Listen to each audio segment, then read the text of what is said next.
This is the true story about Mac.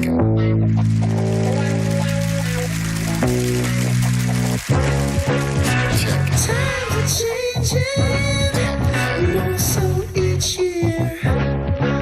But the early morning storm pimp is here. 3, 2,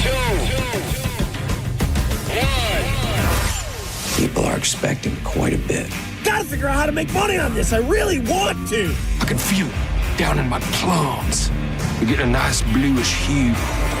Getting ready to take them to the farmer's market. Okay, baby, but don't hurt yourself with that big juicy hog of yours.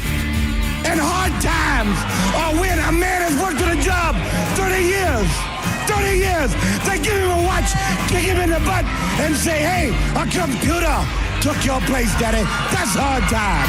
And those cars are going real fast and real laugh, son. But he's gay. He's blind. You ready? Oh, wait. So we're just gonna wing it? There's a big difference between winging it and seeing what happens. Now let's see what happens. Now, it's Senning Show with your host, John Senning.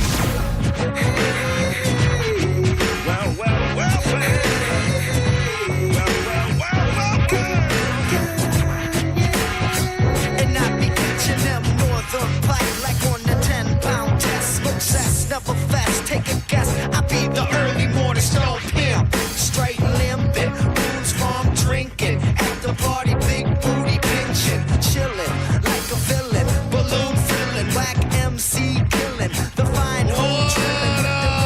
The $1 million talent and the 10-cent brain. Been gone too long, too much cocaine. But now that I'm Good day. on the block, I'm ready to rock. You made it halfway through the week. That counts for something. My name is John Senning. He is Dizzy.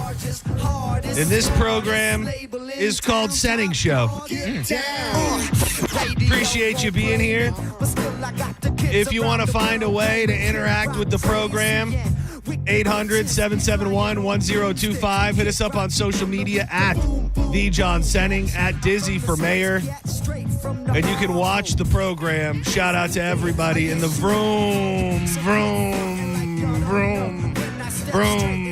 room on YouTube. Just go to 1025 The Bone, click on the red circle, and you will be up in the fray with all of these crazy people. It is a Whale Tail Wednesday, by the way. We have not done enough to push the agenda of Whale Tail Wednesday. I woke up to a text message this morning from our dear friend Danielle. And I wish I would go back and read it. It was the first thing that I laid my eyes on when I woke up this morning. And I woke up to all caps, Whale Tail Wednesday, sighting at the Starbucks inside of the Target on 9th. OMFG, I can't believe this is still happening.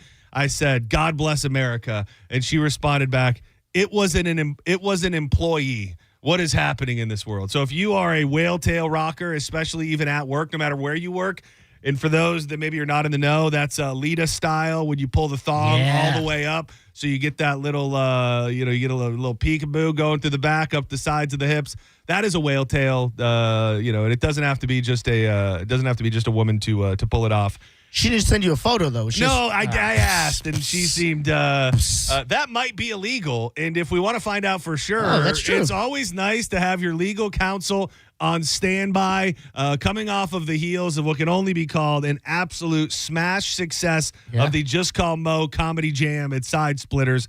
The one and only Mo DeWitt joins us in the studio. Hey, buddy. How you doing? I'm doing well. How are you? Look at this, dude. We've now seen each other in person, in the flesh, 3 times in less than 7 days. We're on a roll. It really, really is. After feeling like it had been too long, after watching you gallivant Greece and Dollywood and Pigeon Forge and everywhere in between, being near you this much as of late has been a real nice treat. So you're not sick of me yet?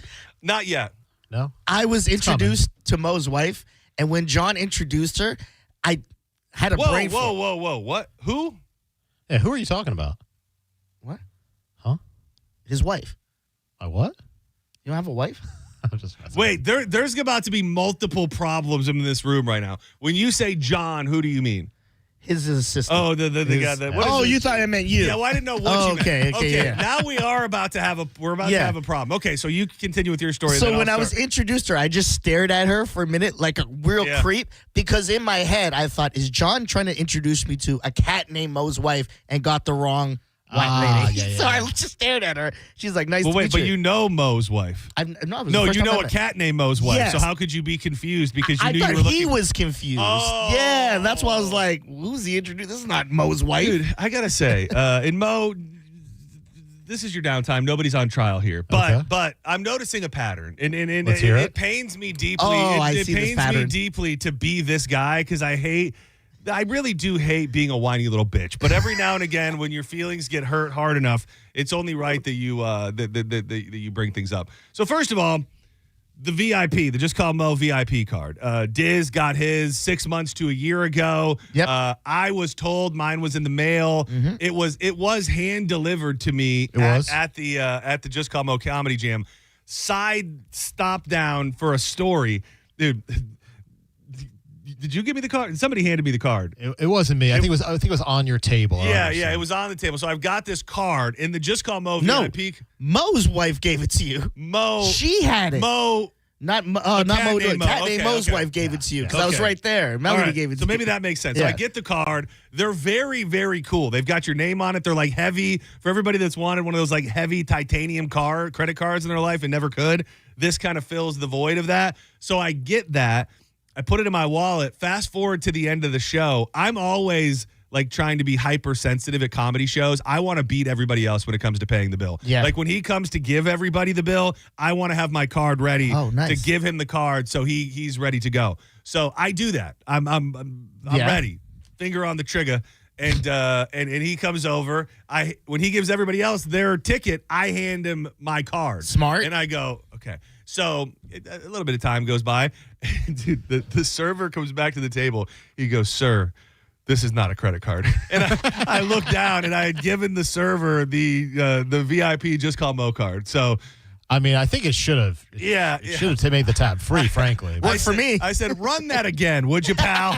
Give that a go." Here's the part that was just a stop off. Here's the part where it gets real. So I had a private conversation with Mo DeWitt about whether or not his wife was coming to the show, and it was kind of like up in the air. Okay. Didn't really know.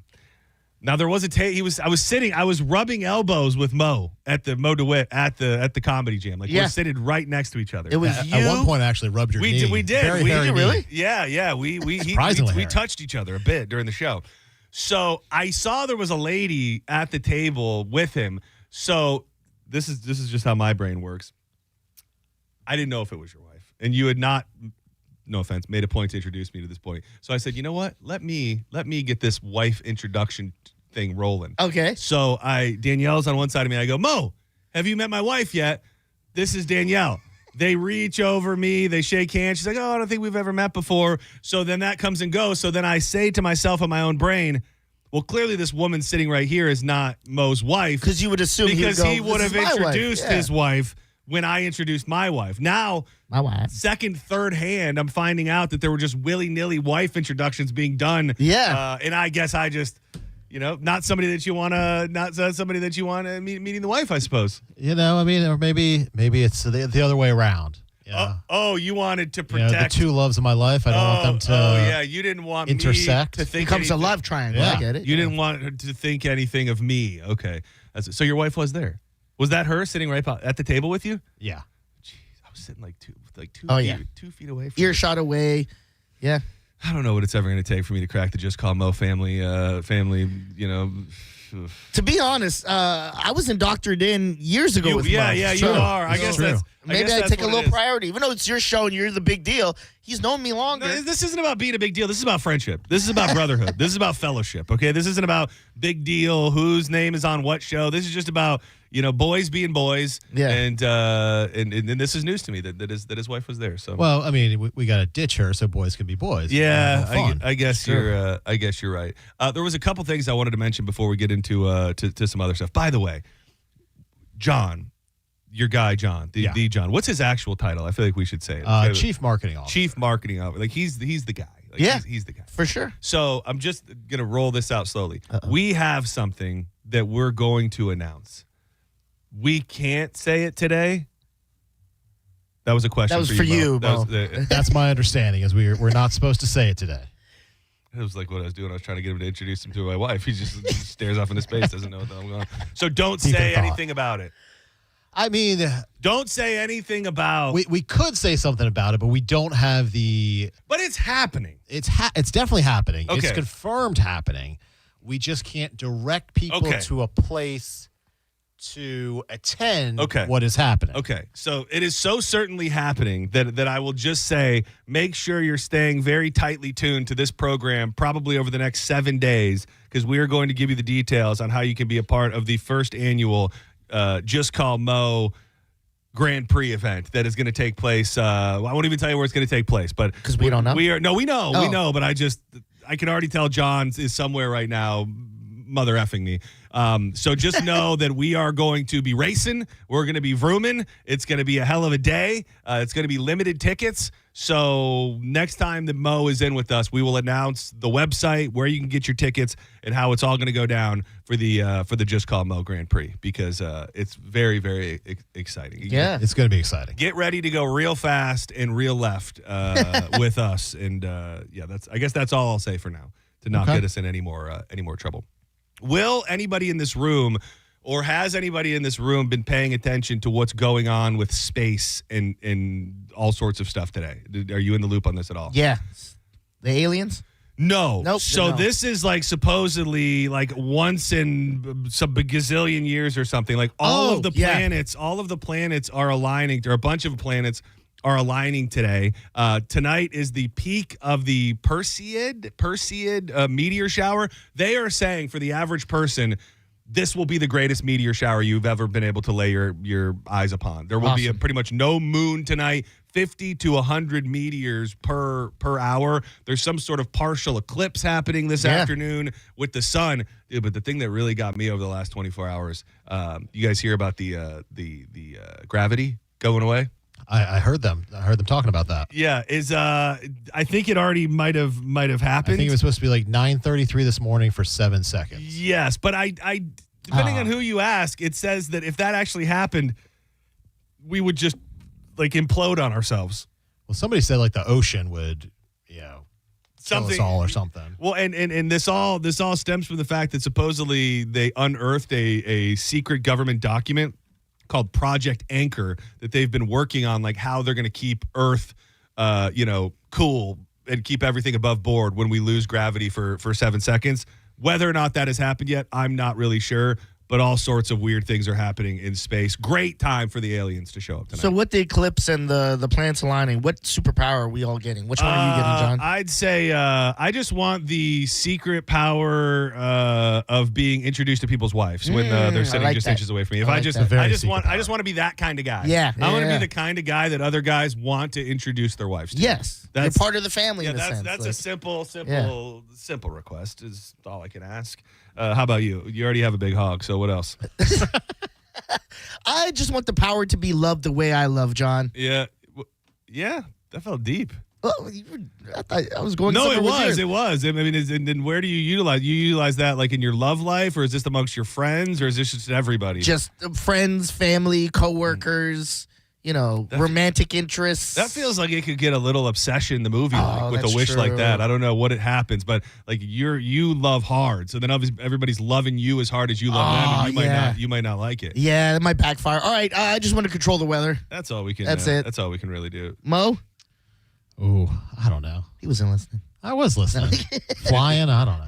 Flying? You got a plane. Well, we're flying without a plane. Just like, take off. Dude, you're closer to having superpowers already than most of us. What would be good for? It would be good for a lawman, a man of the law like yourself. To be able to read minds. Oh, read minds. That'd be good. good. Kind of know what's going on with the defense or whoever. Yeah. People lying. Yeah. Or what about just like what if you could just look at a book and read it? Like things like that. You looked like same thing generally, but like they've got all their notes on the desk over at the other attorney. You just look at it and then it all just gets like injected into your brain. Yeah. And you can also see through women's skirts. Just if you wanted to. Yeah, you could turn it off. You don't have to use that part the whole time. I mean, would that be illegal? Well, You just don't tell people you have it. Exactly. Yeah. You know what? It's not what you know; it's what you can prove. Yeah. And if nobody knows about your secret power, then nobody can prove it. I believe that's a quote from me. Is it illegal to take a photo of a girl at work whose thong's out?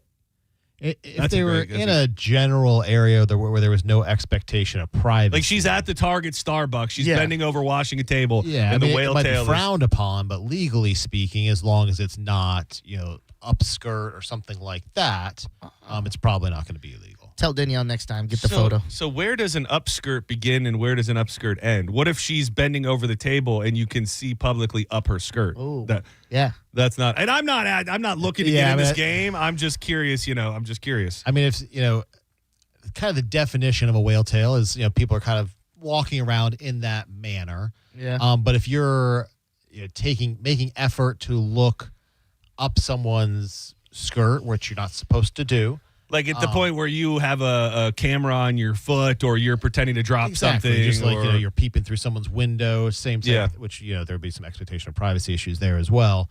I mean, it's sort of a general don't be a creeper line. Unless the creeper's coming to you. If you can open your eyes and look publicly around and something is creepy, then it's less creepy. If you have to go digging around for it, you're probably in trouble. Is that a good rule of thumb? Yeah, I think so. You heard it here first. The world is a place, and you might just need legal representation to figure it all out. It's Legal Briefs with Just Call Mo. Dude, did I see you guys did a taco night? Are you getting into the taco game? Or is there going to be a Mo Eats Tacos website here? So the office does Taco Tuesdays, and so I just told them to film it and rate it. I'm usually not there for Taco Tuesday, but they seem to enjoy it. Dude, there is a place.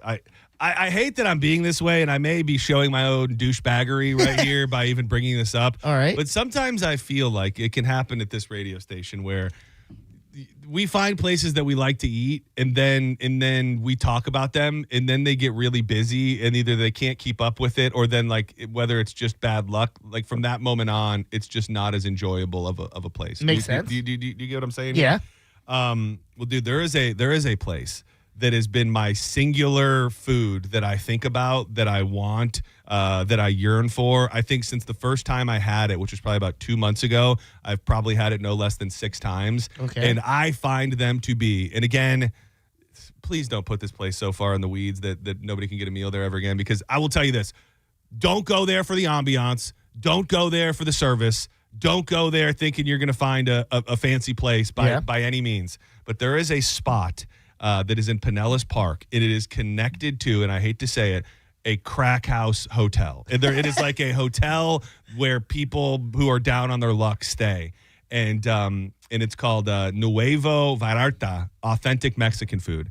And, dude, their carnitas tacos there at this moment in my life is my favorite food item that I could possibly think of. Oh. Like, I dream of these tacos. They're simplistic Mexican-style tacos, the carnitas, cilantro, onion. They make their house-made sauces that come with it, and it is. I didn't know if you were going to be dabbling in a taco review game, because I thought maybe that could be the first one over on this side of the bridge if you were going to start dabbling in the taco game.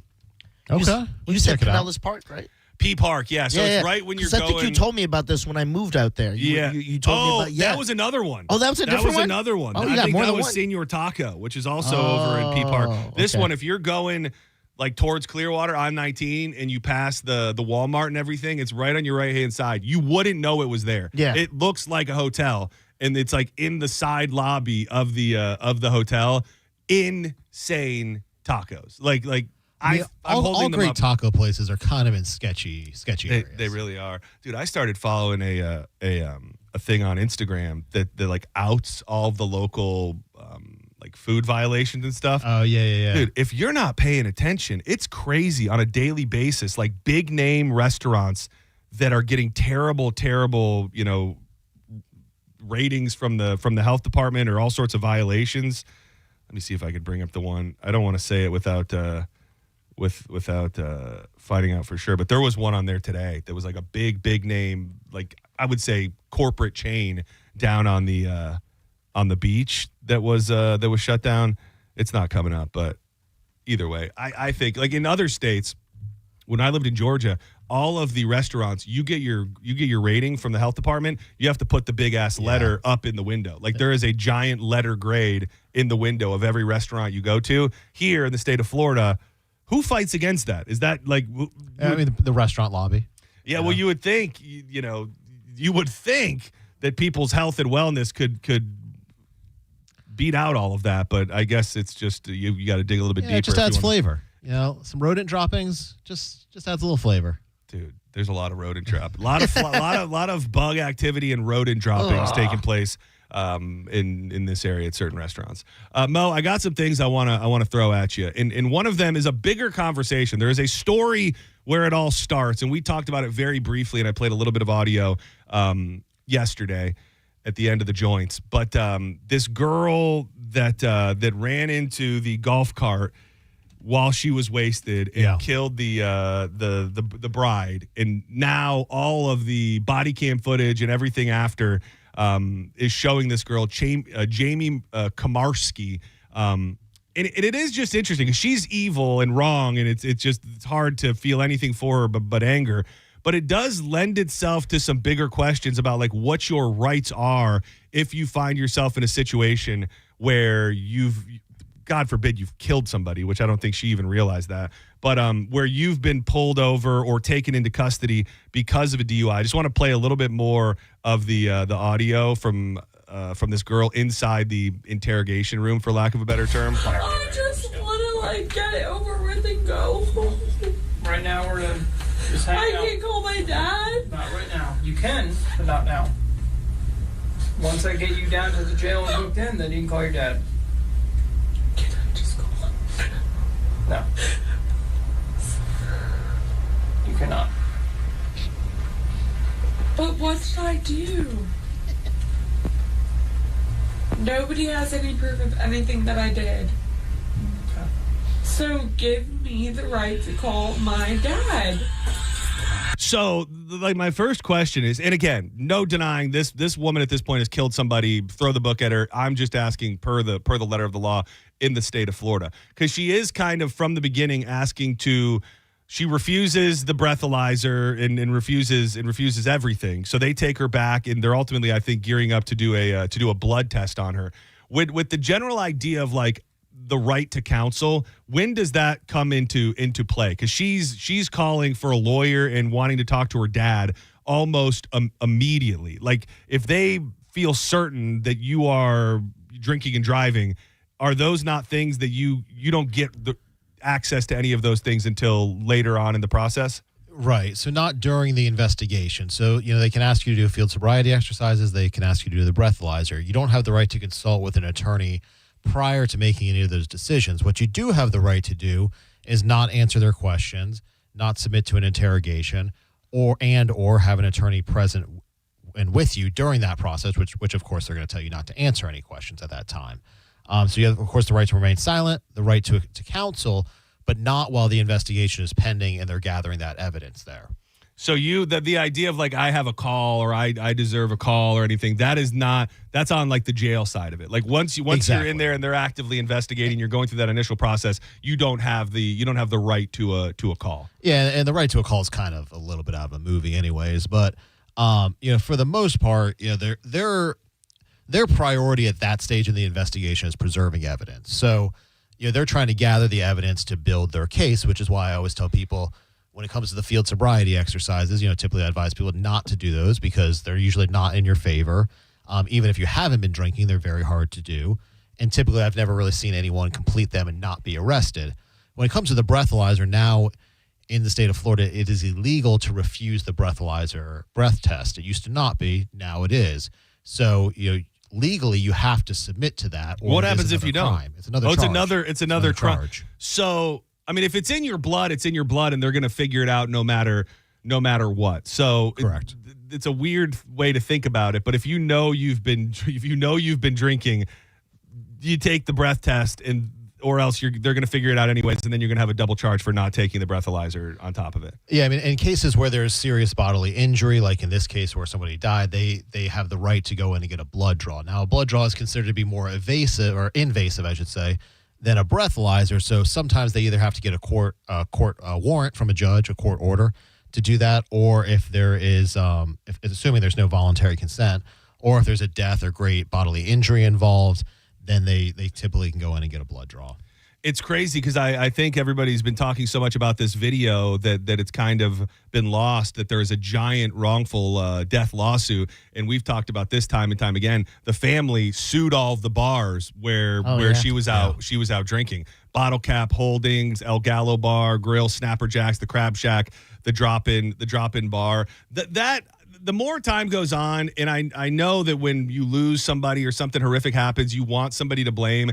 I just believe we live in this United States of America that happens to be pretty damn free. And especially if you're like hopping, like she was clearly over an extended period of time, like bar hopping. Like if I'm bar hopping with Diz, no matter if Diz has got it together or not, he's going to. We could walk up to a bar and order a drink, and nobody would know anything. You know what I mean? Like I think that you can be far down the road and per the law probably not be served anymore. And to think that every bartender at every busy bar is going to be able to regulate how much somebody has drank, I think that's just asking far too much. They actually, one of the bars was able to get out of the lawsuit because they found out that she was pressured into participating at a work function there, but there was no drinking there. Like somehow they weaseled their way out of being in the wrongful death lawsuit. So that is something, especially at a situation like this where you've got 5-6 bars that she was popping into, like to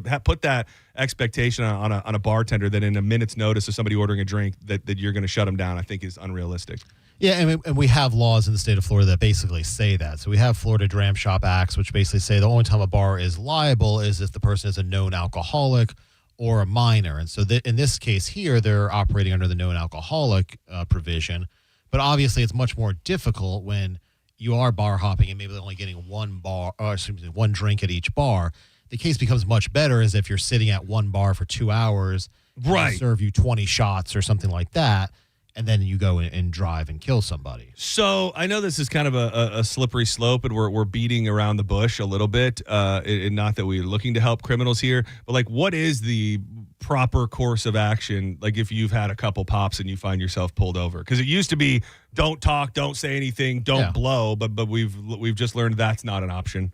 Yeah, I mean, so I would, of course, take an Uber. Don't drink and drive. It's ridiculous nowadays. It's pointless. But if you do find yourself in that situation, be cooperative, be as polite as possible, say as little as possible, but again, be cooperative. Don't do the field sobriety exercises, in my opinion. And you do have. I can't tell people to break the law. So you do have to do the breathalyzer test. And then be quiet after that. Call your attorney and let them deal with it. And don't go reaching for anything quickly either, Diz. Yeah. Let me get my wallet. We need to keep you. Hold on, keep it on my seat. We need to keep you around for as long as we can. Dude, this story is absolutely wild, and I love watching this guy's videos on TikTok or wherever the hell they pop up. His name is Damon Darling, and he's done all sorts of videos. He used to do this thing where he would go and kind of mess with people that were getting booze and kind of just bust their balls a little bit. But his big thing is that he buys people's groceries. He goes in and he kind of not clowns them, but pranks them a little bit as they're getting ready to cash out, and the payoff is he just buys everybody's groceries. Well, there is a bit of an interesting development in this guy's future at one specific place. Wildly popular influencer Damon Darling, who has gained more than 10 million followers for random acts of kindness like buying strangers groceries, has been banned for life from Walmart, leading some furious admirers to call for a boycott. And he shared online the video of him of being pulled over and ultimately served with a lifetime ban from Walmart. So you guys are both going to get issued trespass warnings from Walmart, okay? You guys are no longer allowed to go to any Walmarts, any Sam's Clubs, or any Murphy gas station for life, okay? So that is a life ban from Walmart. Who's issuing that? What? Who's issuing that? Walmart is. So what? What'd we do? That's any private business can. I didn't go to Walmart. I just came and. Well, they can't just do it for no reason. Yes, I can. Even if we're not They there. don't have to have a reason. But I don't. Well, can I appeal that? What? Can I appeal You that? can call corporate, yeah. I'm definitely appealing that. I'm going to give it to my lawyer. Have a good That's day, fine. buddy. You as well. So I guess it's mildly interesting, but shouldn't be shocking in that, who knows, maybe Walmart just doesn't like the idea of content making money being filmed inside their stores. Maybe they don't like the idea. I guess it doesn't really matter. They're still getting their money. So I don't know what they would have a problem with somebody buying others' groceries. Walmart will eventually have to speak up and say why they did it. I don't think they have at this point. But you don't, if you're a private business and you want to trespass somebody, you don't need an excuse. You need no Yeah, I mean, you can refuse service to anyone, basically, as long as it's not discriminatory. I feel like there's maybe more to this backstory that we don't know, but, you know, if he's filming in there and they don't want him filming in there, they could trespass him, or for any reason. And maybe it's just that simple. Maybe it's just our store is not your personal content playground, whether you're busting people's balls or buying their groceries or whatever. I think he does far more good than bad, so it's hard to believe that Walmart would just get a hair up their ass and ban this guy. But, Mo, I tend to lean on your side that I think there's probably it seems like there's more to the story. More to it. Hold on. There's an update on the story. Walmart said in a statement, Darling has repeatedly violated our policies through disruptive behavior and trespassing. These are unrelated to any charitable giving. Okay. So the phenomenon, I'm waiting for it to happen to me, and I don't know how, I'm not going to look to fight anybody, but the phenomenon of people messing with people inside stores on social media, it's everywhere. Whether it's the one where somebody's screaming and then they blame it on somebody else, whether it's the one where they come and scan your phone and make you think that you stole your Apple money, whether they just come up like the guy that was going up to older black dudes telling them that they had sex back in the day. All the things, like, stores have just become a playground for content creators to go in and mess with people. And I don't think that is right. Like, if you're an old dude, if you're anybody really, and you're just going out shopping, like, I don't think you should be worried about whether or not you're going to be made a fool of on somebody's video that's going to get 10 million clicks on social media. I agree. I'm surprised we don't see all these, I don't want to call them influencers, all these pranksters getting hit with this. This could maybe be, set the precedent for other stores, and especially with the big ones. And I know that Home Depot is another spot where I see a lot of these videos filmed for Home Depot to start banning people, and very, very interesting. Let's step aside for a moment. When we come back, I've got a heartwarming update I'd like to think about Ace the Canine in Grady Judd out in Polk County. That was the canine who was shot by the crackhead inside the tent a few days ago. And then there is a story out there that is just bubbling beneath the surface. And I went down a rabbit hole reading about it last night. Didn't realize that it was still unfolding in real time and that it wasn't quite over yet. The video might be one of the worst police shootings that I've ever seen. And this guy was essentially going to walk free. A grand jury did not indict him even after seeing the video. The family had no information on what the hell happened to their son, and their brother, and their family member until recently. And they were able to see the video as well. And now there's a little bit of traction going on with the potential case. I want to throw it and just call Mo and give you some of the details as well. But do not go anywhere. Keep it locked to 102.5 The Bone. More Senning Show with Just Call Mo on the way. Wild Fork Foods. I love Wild Fork so much. I'm in my charcoal grilling era, and it's therapeutic for me. I go back there, I get the briquettes going, watch them sizzle, watch till they turn nice and ashy, and then I choose my meat of the night. Lately, I've been big on the picanhas, the tri-tips. I just did those smoky chipotle wings, which I have to say, just as they come, are unbelievable. If you're looking for dinners for the weeknight for the family, Wild Fork has got you covered at unbelievable prices. The ground beef, the ground chicken, turkey, chicken breast, thighs, all of that at prices you're not going to see at the grocery store. And you can get it delivered right to your front door. Time is money. So if you don't got to go to the store and you get all that shipped right to the front door, why not do it? You can also just get in there and see what's going on. South Tampa, West Chase, and St. Petersburg, but always online. Hit them up, wildforkfoods.com.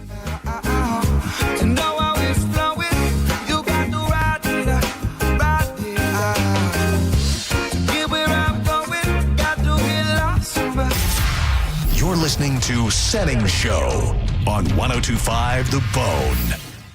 102.5 The Bone. It's talk radio where we say what we want all day long. You know that crazy you think about all day, every day? Well, you may think it, but we say it. That is 102.5 The Bone. Real Raw Radio. AutoNation makes it easy to find your next used car, especially when the used car you need is at the price you want.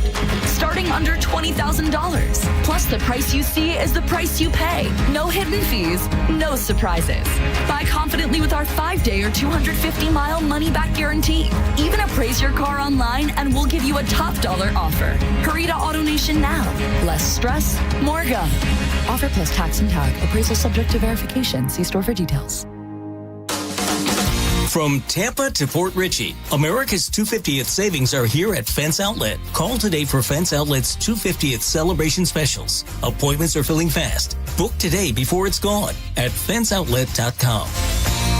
Mike Calta here for Shark Coast Tactical. The Summer Palooza series continues this Saturday with Smith & Wesson and Gemtech and Victor Day. Check out the latest firearms from Smith & Wesson, the hot new piston-driven rifles from Victor, and see why Gemtech suppressors have been a favorite of shooters for years. Plus, factory reps, one-day-only deals, giveaways, and exclusive event day savings. All happening this Saturday from 10 to 6. Shark Coast Tactical is on Bee Ridge Road in Sarasota. Often imitated, never duplicated. SharkCoastTactical.com. My name is attorney Bill Sansoni. You might know me as Dead Air Sansoni from the Ask the Dom Show.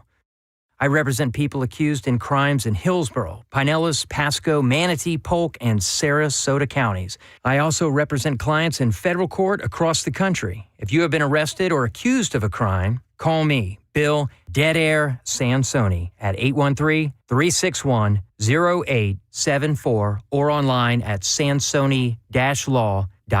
Offices, Tampa. If it feels like another sizzling Florida is here, that's because it is. But Climate Design Home Services is going to keep you cool and comfy. Get ready now with a $59 system tune-up by their experienced professionals. They're going to make sure your AC system can handle the heat. Plus, if you need a new AC system like Train, call Climate Design today. They've got extended service hours and over 1,000 five-star reviews. 727-300-1059 or climatedesign.com. On BritBox, your next hidden gem is right around the corner. If you're going to be bold, here is the place to do it. Get ready for Britain's most anticipated series, streaming exclusively on BritBox. Catch new seasons of favourites, including Ludwig, starring David Mitchell. You want someone to get murdered? And the eagerly awaited new adaptation of Agatha Christie's iconic detective duo, Tommy and Tuppence. Do you think we're actually really good at this? Stream the best of British TV on BritBox. Watch with a free trial. Leon was about to leave the military. My biggest concern was, what am I going to do next? He found out about My Computer Career and their military transition program. The Cyber Warrior program takes you from not knowing anything about a computer at all to being a subject matter expert. How long is that going to take? In the span of 4 months, I was able to get 4 different certifications. 4 months? Leon's advice? Highly recommended. Become a certified cyber warrior in just months at mycomputercareer.edu. This is one student's experience. Individual results vary. VA education benefits available to those who qualify. Join 102.5 The Bone and the Mike O Radio Show this Saturday from 2 to 4 at the Brandon Hyundai's Getaway Sales Event. Win Busch Gardens tickets every 30 minutes, Yeti coolers, concert tickets, and more. Fun prizes and great deals all happening this Saturday at Brandon Hyundai. Summer savings are wrapping up. At Fair & Vera, you have our full attention. Your case is made to order. Call us. Tampa. Now, back to Real Raw Radio. Sponsored by Anajar and Levine, Accident Attorneys. Call 1-800-747-FREE. That's 1-800-747-3733. You might know nothing, but at least you'll know that thing. Brought to you by Just Call Mo, Tampa's injury attorney. That thing. It's time for That Thing, right now on Senning Show. 1, 2, you know what to do.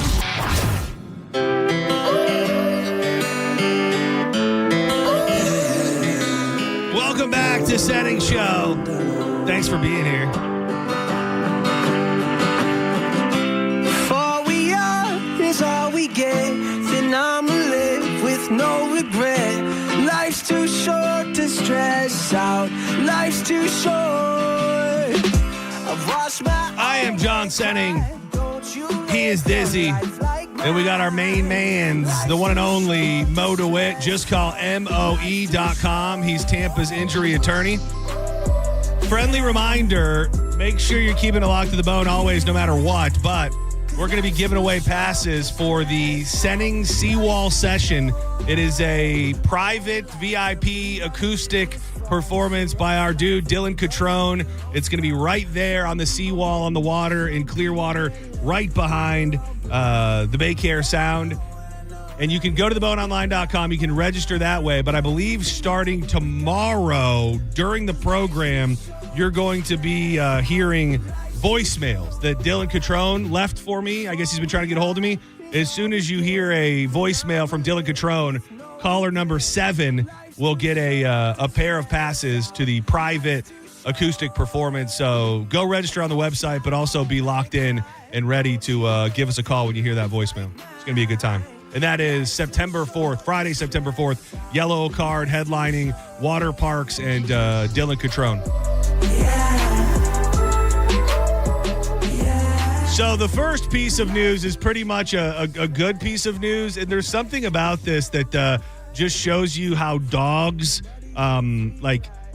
adapt so much better than humans, and how maybe they don't think of pain the same way that we do. While his days of chasing bad guys might be over, Polk County Sheriff's K-9 Ace made a special return to the Operations Center on Tuesday. And I just got to say, I watched the video about 15 times. He looks as happy as ever. He's got a big old goofy smile on. They had to take one of his legs. I'm burying the lead. They took one of his legs. But dude, dogs, 3-legged dogs just kind of blow my mind, because like this dog had 4 legs like a week ago, and here he is on 3. Just, I'm sure he's not loving life, but he seems to be fairly unbothered. And they took him into see Grady Judd. I think I might have the clip of him seeing Grady Judd. Stand by. Here's a little good news before I give you more bad news, to say the least. Stand by. Listen, we are so proud of Natalie and Ace. They stood in the gap between good and evil, and they saved 3 deputies' lives. That's why we're so proud of him. He did so good, and we couldn't have done it without the handler. She is absolutely the very best. Prayers are answered because Ace is alive and my deputies are not injured. And the question from Natalie is, how soon can I get back to work? And we're going to make that just as soon as Ace heals up. She's got to give you some TLC right now. Shout out to Ace, shout out to Natalie, and I gotta say, when I first saw that story, I didn't know how it was gonna go down for Ace. He's 1 leg down, but he's officially retired, and shout out to Ace. I sent you a video, Diz. Yeah, did you start watching it? Is there any way you can turn that Of towards course. Just Call Mo DeWitt, and show him that video? I don't know if either of you have ever heard of this story. I started seeing it coming across on social media probably within the last week, and I didn't realize that it was an older story.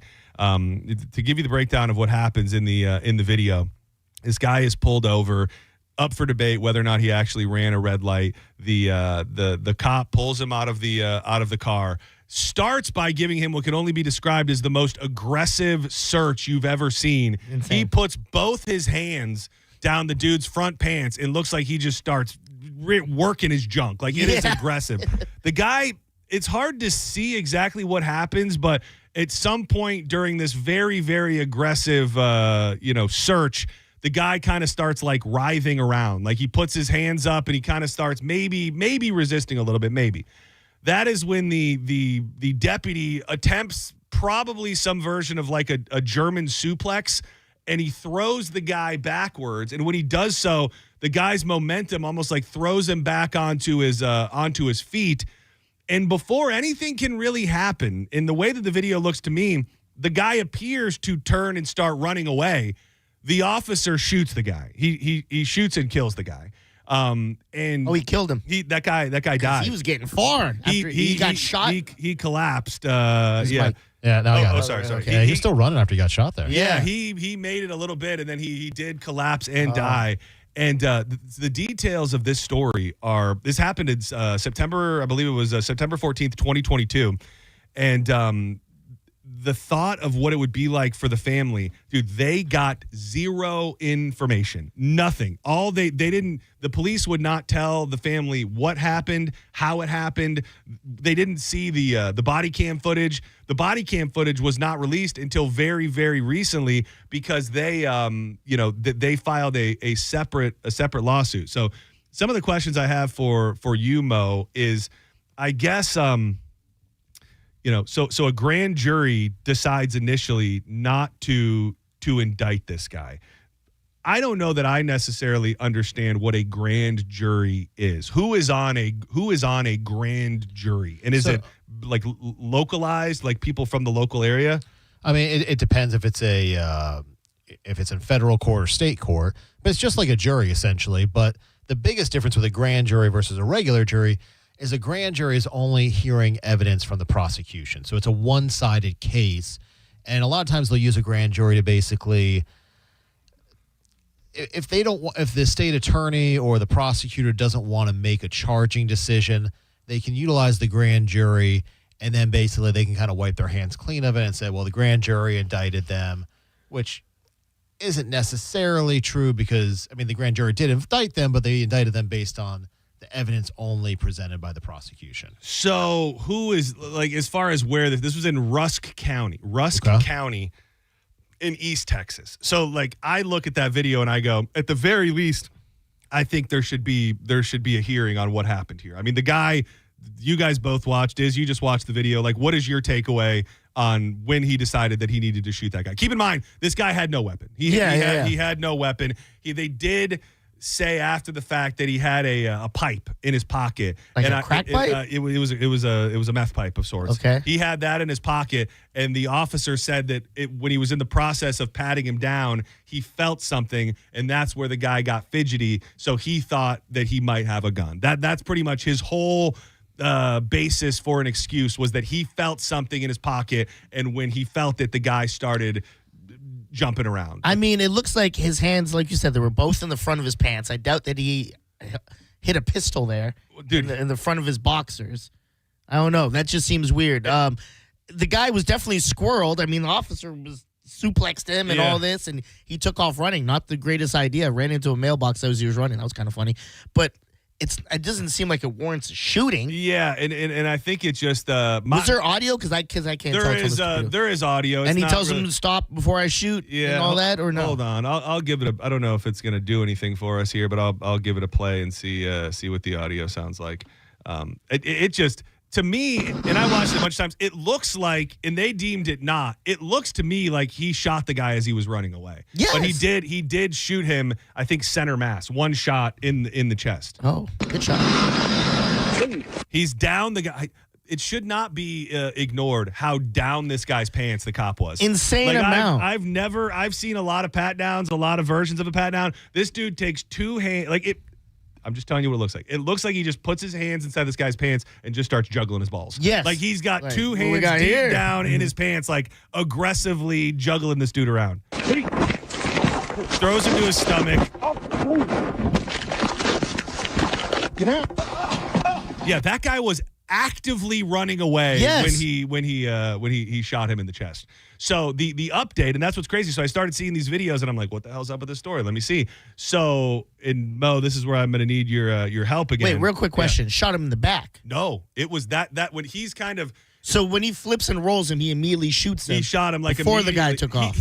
He was kind of backpedaling. Oh, if you look at it, he's kind of backpedaling / getting his bearings before he turns, and I think he shot him in that split moment. So the mother filed a federal lawsuit against the officer, saying that her son's constitutional rights were violated.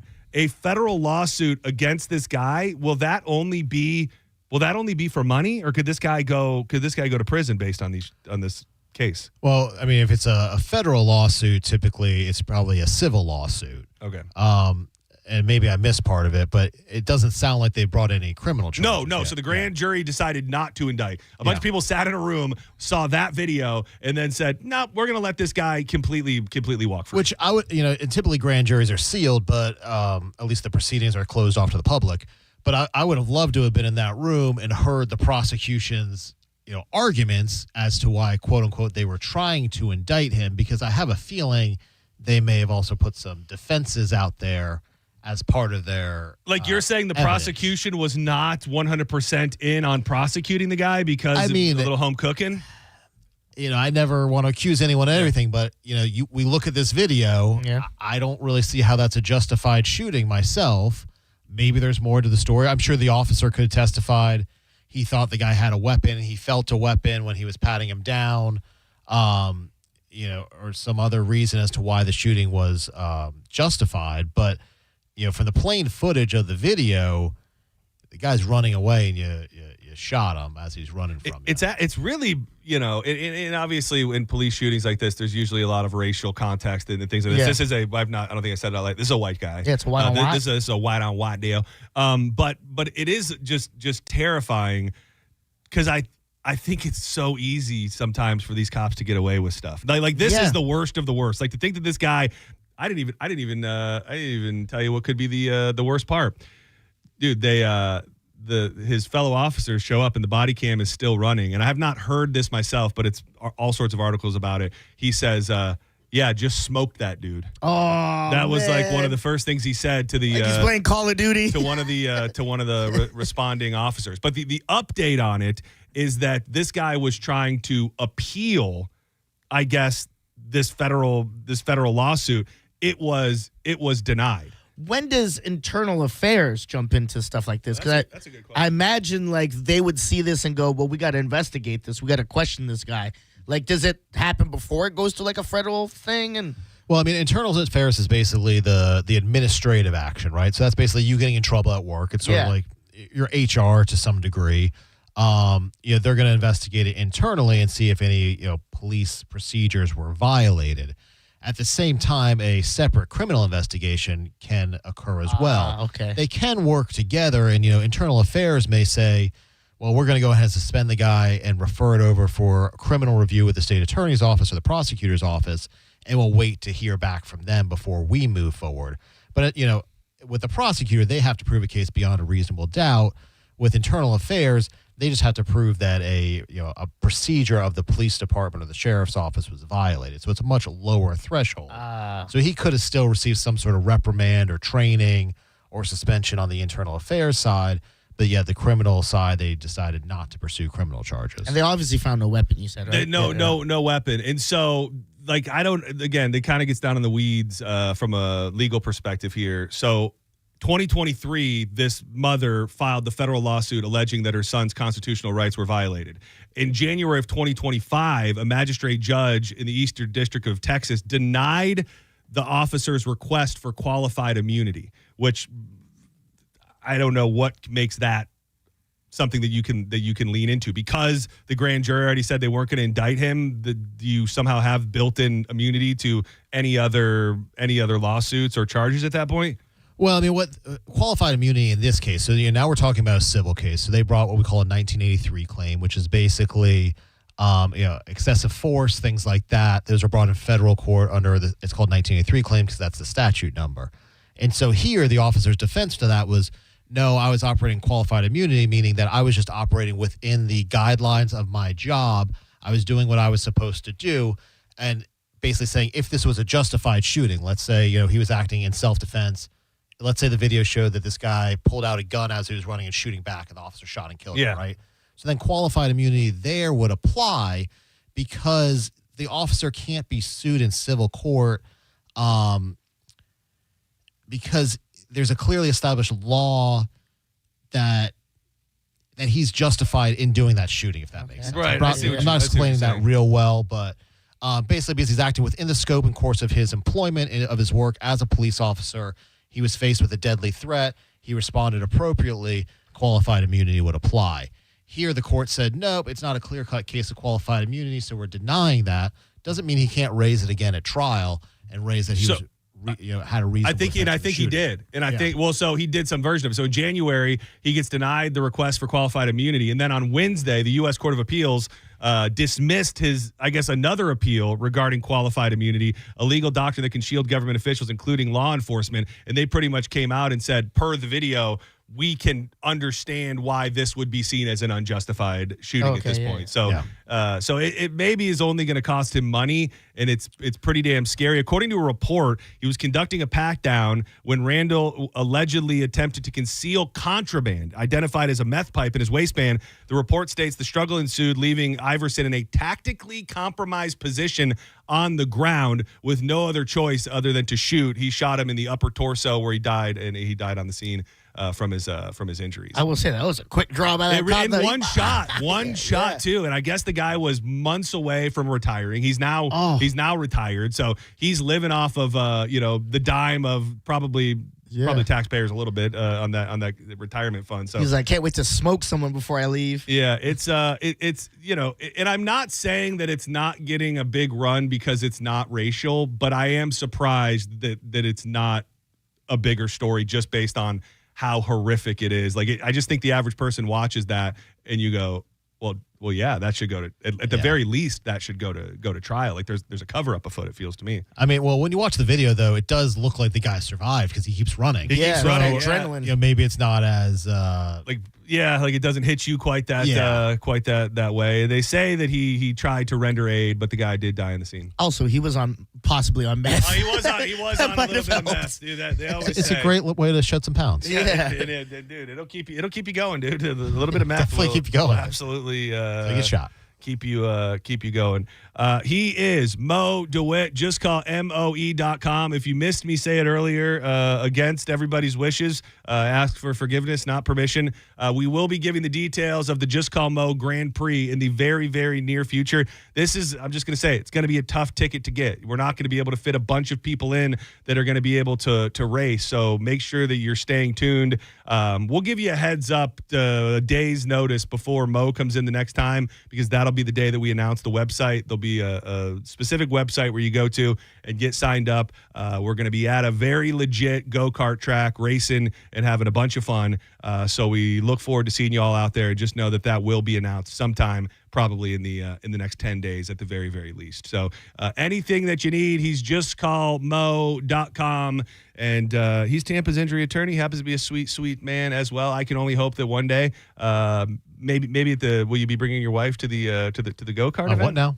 Your wife. My wife. Will you be bringing her to the go? I don't know. I don't know. Let me ask you this, and I hate to pry. You took a phone call during the commercial break. Was that your wife? I can't reveal that kind of information. It was a very important business call. Because I think it was John. He said, I love you. No, he was talking about what he was taking out of the freezer for dinner tonight. Oh, so yeah. it was not a business call. And I thought, you know what? This is going to be the moment. He's going to put her on speakerphone and go, I feel so bad for not introducing you to my friend, John Senning. He hosts the show that I travel hours away for to go see and visit. What if she was like, oh, that's the guy you complain about? Oh, that's the prick you he told me. laughed too hard about that. That's the prick you told me that you wanted to make sure you didn't introduce me to on Saturday. That's the complainer you always say whines. That's Mo's words, not mine. The only thing I complained about was my card and not being introduced to Mo's wife. Two things but you don't have to complain because you got both of them. That's true, I did. Exactly. Wait till you're on the dark side with me, and you got to live. You got to live this life. It's hard times. What? I'm sorry to put you on the spot here. What can I do with my Just Call Mo VIP card?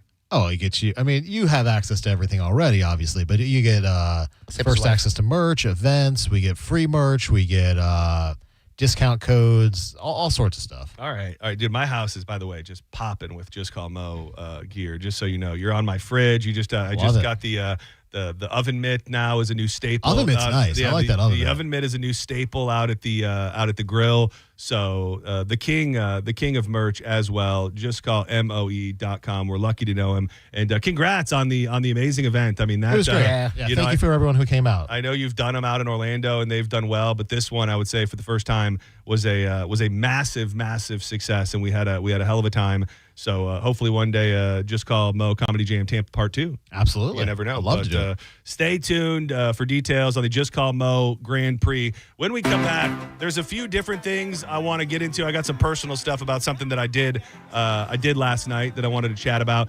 But Diz sent along a list that just took me back. It took me back to my childhood of what I'd imagine for us millennials, probably right next to MTV, our most watched television station. I don't know if kids are still watching it today, but the top 10 of the greatest shows on this very specific channel. We'll do that and a bunch more. Coming up next on more Senning Show. We love you. Just call Mo. Sorry. 1, 2, 3, 4. It's the first time ever. Yo, Hawkins Home Service Co. I had a situation that really, really drives home why it's so great to have a company where one call really does handle it all. I was having all sorts of issues with my sink and the drain and the garbage disposal. Something was going on. I tried all of the things that I know how to do, like turning it off and on again, and that didn't really work. So I called out Hawkins, and turns out wasn't a plumbing issue at all. It was an electrical issue. Now, most of the time with a normal plumbing company, you go, all right, back to Google, back to the yellow pages to find another company. With Hawkins, the plumbing guy, boop, boop, boop, boop, boop, booked me up, so the electric guy was in my house the next day. They took care of all the electrical issues going on in my kitchen, and I'm good to go. Whether it's pool repair, plumbing, electrical, or HVAC, one call really does handle it all. 10% off for Bone listeners the first time that you use them, and you can even book online, so do it now. HawkinsServiceCO.com. That's HawkinsServiceCO.com. Hawkins, one call, handles it all. I take it back to playing handball and smoking on the park benches, dipping cabs and hopping fences, laughing all the way back to the building. You're listening to Senning Show on 102.5 The Bone. Cash, bucks, dough, greenbacks, moolah, funds, bread, capital, loot, currency. That's right. The Bone Bonus is back. Get your free money. It starts Monday, August 24th at 8 a.m. on 102.5 The Bone. Car accident? Take back control of your life. Call Anajar and Levine, accident attorneys at 1-800-747-FREE. From Lakeland to St. Pete, America's 250th savings are here at Fence Outlet. Call today for Fence Outlet's 250th celebration specials. From permits to install, we do it all. Book today and lock in savings at fenceoutlet.com. A medical emergency can change your life in an instant. And Advent Health's ER experts have one priority: you. Afterwards, the care doesn't stop. What comes next matters just as much. The choices, the milestones, the living. Because here, second chances are just the beginning. Florida's leader in heart and stroke care. TheERexperts.com.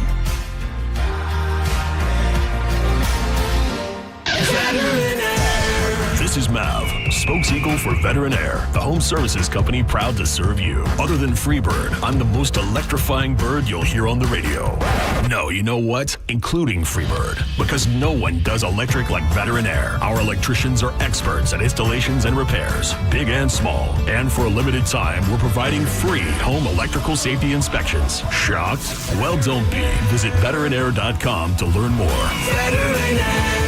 Hey boys, it's JoJo here, aka Judge Juicy. I'm so glad some of you finally listened and realized I'm pretty much always right. Taking pride in your penis and getting the most out of it, very sexy. So is being smart and listening to me and going to Prestige Men's Medical. Because like I've told you before, their painless breakthrough treatments eliminate ED and PE regardless of your age or your medical history. Their breakthrough treatments are painless and they really do work, even when pills like Viagra and Cialis haven't. And 98% of patients see instant results right there before they even leave the office. Seriously though, why wouldn't you want to last longer? Do yourself a favor and call right now. 813-288-2202. Get your confidence back. Get back to your old self. So book your free first treatment today. 813-288-2202. Or go to prestigemensmedical.com. And that's my final ruling. AutoNation makes it easy to find your next used car, especially when the used car you need is at the price you want. Starting under $20,000. Plus, the price you see is the price you pay. No hidden fees, no surprises. Buy confidently with our 5-day or 250-mile money-back guarantee. Even appraise your car online and we'll give you a top dollar offer. Hurry to AutoNation now. Less stress, more go. Offer plus tax and tag. Appraisal subject to verification. See store for details. Imagine this, you and your love hand in hand watching the sunset from a tropical balcony or dancing under the stars on a luxury cruise. That's the magic waiting for you this summer at International Diamond Center. It's the Summer of Romance event, now for a limited time. Make any jewelry purchase over $3,500 and pack your bags for a free romantic getaway on us. Buy that perfect engagement ring or anniversary gift and let IDC buy the honeymoon or escape you'll never forget. Here's how it works. Spend $3,500 and get a 3-day, 2-night romantic hotel getaway plus a $100 Visa card and choose from over 15 dreamy sites. Spend $5,000 on her jewelry and sail away on a 3 or 4 night luxury cruise for 2, or choose a 7-night condo resort stay. Go all in at $10,000 and enjoy a 5-day, 4-night stay at an upscale tropical all-inclusive resort in one of 4 breathtaking countries. At IDC, you buy the jewelry, we give you the getaway. Hurry, this limited time offer won't last. Get all the details and restrictions at shopidc.com. International Diamond Center in Tampa, Clearwater, Lakeland, and Sarasota. Mike Calta here. At Grillsmith, Scratch-Made isn't a trend that they're chasing. It's just how they cook, period. House-made dressings, sauces, and favorites like Cajun shrimp and chicken pasta, and their port wine filet mignon. Every dish crafted fresh, no shortcuts. That fire-crafted flavor only at Grillsmith. I'll see you there. You're still glowing, flirting, grooving. You've still got it. But your immune system weakens as you age, making it harder to fight illnesses like pneumococcal pneumonia and RSV. Vaccines are a key part of any health routine and can help protect you from getting really sick. Ask your doctor or pharmacist which vaccines you need. See more at PfizerForAll.com. Sponsored by Pfizer.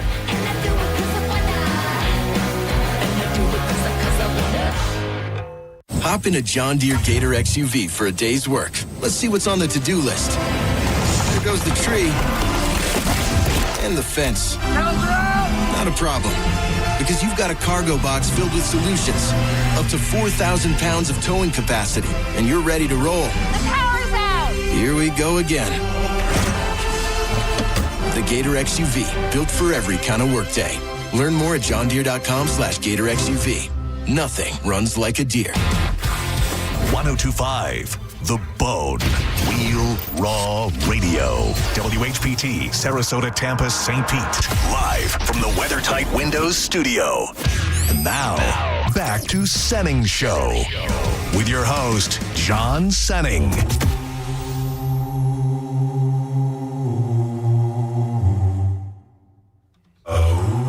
Welcome back to Senning Show. So Whale Tail Wednesday. Pull them up. Pull them up, ladies. Where did Tweet me. Down Virginia, cross the bridge, it looked a lot like Leviathan. Get that little meat. Get that little meat pulled up tight. Get it ready for Friday. Where did you go? Down Virginia, cross the bridge, it looked a lot. I think we got some exciting guests coming up. I think I don't like, you know how hesitant I am to promote guests because I just feel like things go wrong. Yeah. But early next week, if all goes as planned, we will have a NASCAR driver in studio. Oh, in studio, vroom vroom, to get everybody hyped up for Daytona, the summer race, August 29th. And then I believe they got the big Joke World Comedy Festival happening in St. Pete this weekend, which is going to be pretty damn epic. They're Illinois, right? It's like I want to say there's like 4 or 5 venues. It's Coastal Creative is like ground zero, and then I think they're doing shows at the Floridian Social Club, you know, the old State Theater. And there's a couple bars around there. And a former guest of the show, a dude that appears on Kill Tony all the time, I think is going to swing by the studio on Friday. Any word on that other potential Friday guest? No, I'm going to follow up today. Yeah. Because I feel like tomorrow's too late to be like, what's up for tomorrow? But like, I don't know how to approach it. Yeah, maybe it might not be, you know, we'll give it time. Yeah. So either way, some exciting stuff coming up. 800-771-1025. Big shout out to Priority U MD. You've heard us talk about it before. Dr. Brent and Deb, who we don't talk about her enough. Just quite possibly one of the sweetest, most loving, nurturing human beings on planet Earth. Yes. I went and did a ketamine therapy last night, and definitely a different experience than anything I've ever experienced before. I'm clearly working through things. Yeah. And it was. I feel better today. I will tell you Good. that much. It felt very therapeutic, cathartic, healing, maybe. And Did you cry? Yeah, a bit. Before, Nothing wrong with that. Before, during, and after. And, Oh, really? Well, I'm not gonna say just because I don't want to cry again. Like right when I came out of it, Deb said something to me. I feel like she always like. I don't know that she like knows what she's gonna Picks say, up on stuff? but she has, and well, she knows what's going on. Yeah. So she always like greets you when you come out of it with something very nice, and she said something to me when I woke up that just broke me. Not in a bad way, but she just said something that really hit me, and it's so. And I'm not going to dwell on this forever, but it's very interesting. I've heard people say this before when it comes to like grief and dealing with stuff. Is that, you know, like the shock of something happening when you lose somebody or something bad happens in your life, there's this like initial rush of just emotion, like whatever it may be. And there's so many people, and this is not like, why don't people still care? It's not that at all. Everybody moves on with life. We have to move on with life. It's all we can do. But it's like you're in that initial first phase where everybody's kind of like, are you okay? What's going on? And they're giving well wishes.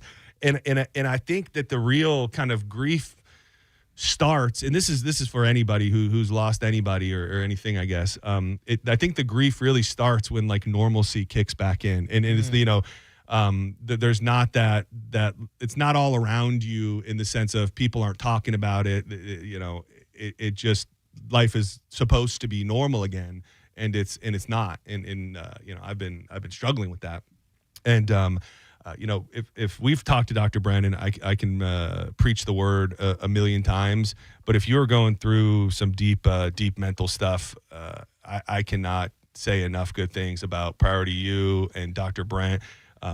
You know, we haven't talked about it a bunch, Diz, but I know that you've done some treatments, and I think you know, from the outside looking in, without speaking for you, I feel like it's helped you tremendously in a lot of different ways, and it's just a blessing to know them. And I came out the other side last night with a better feeling and a better understanding, maybe on how to move forward and let some stuff go. So absolutely, mental health has always been something that I talk about. I don't shame away from. I've had, you know, issues with earlier, especially in 2020. Went through it, went Baker acted, and I got to a better point. And even talking to you when I went through stuff recently, and I told you, like, look, I'm not as dark where I was before when I went through stuff. But when you were like, let's get you in there ASAP, I told you it helped tremendously. It was night and day. I'd go in there and I'd come out with, I'm not saying healed, but an understanding of where to go with things. Yeah, and that's, you know, I think, well, the thing that kept I don't know this. A lot was obviously I was working through during this one, but I just had this overwhelming feeling that like it's going to be 3 weeks, which is crazy to me on Monday since you know. Is it really? Yeah, 3 weeks on Monday since this happened, since we lost Brody, and it just was like this overwhelming feeling that like this is all just a blur. Like I don't know how to put it into words other than that, but I just started like replaying everything over the past 2 weeks plus, and I'm like, just walking through life. You know what I mean? Yeah. Like not necessarily engaged in life, which I think is probably normal. Like an autopilot almost. Very much. That's probably yeah. the word that I was looking for.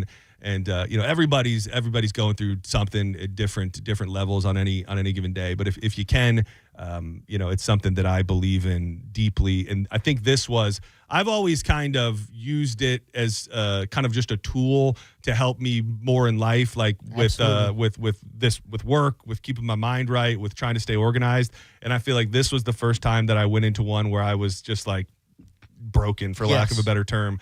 And you had the stuff you really need to approach and deal with and handle. Yeah. And so it was just different. Like it was just different in that way. So I feel like I have a different gauge now on, you know, how I felt going in there and how I feel and how I'm thinking today. So now I don't want to get all into like your personal stuff, your experience there, but like from what I learned, you can't just go in there with something on your mind and it works that way where now you're going to work through it. It kind of takes you where you want to get taken.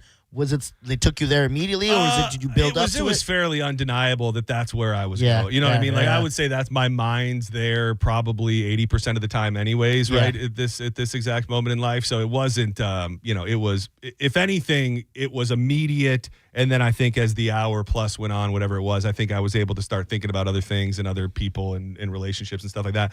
But initially, yes, like it was just it's tough. And the thing is too, and I kept having this overwhelming feeling of like this job is very, very unique in that, I have no problem sharing the fact that if I was the pool guy that I always talk about, or if I was working in a garbage truck, I could go to work every day and just be lost in my thoughts and do my job and barely have to talk to anybody. But because of this career that I've chosen and couldn't be any more lucky to be here, your days are different, and you don't really have the luxury of zoning out or just being alone in your thoughts. And I think there was a lot of that too, where it was kind of like, how do you get to whatever's next? You know what I mean? Like as sad as it sounds, it's like this doesn't mean forgive or forget. This doesn't mean anything like that. It just means like I think that the clock on needing to move on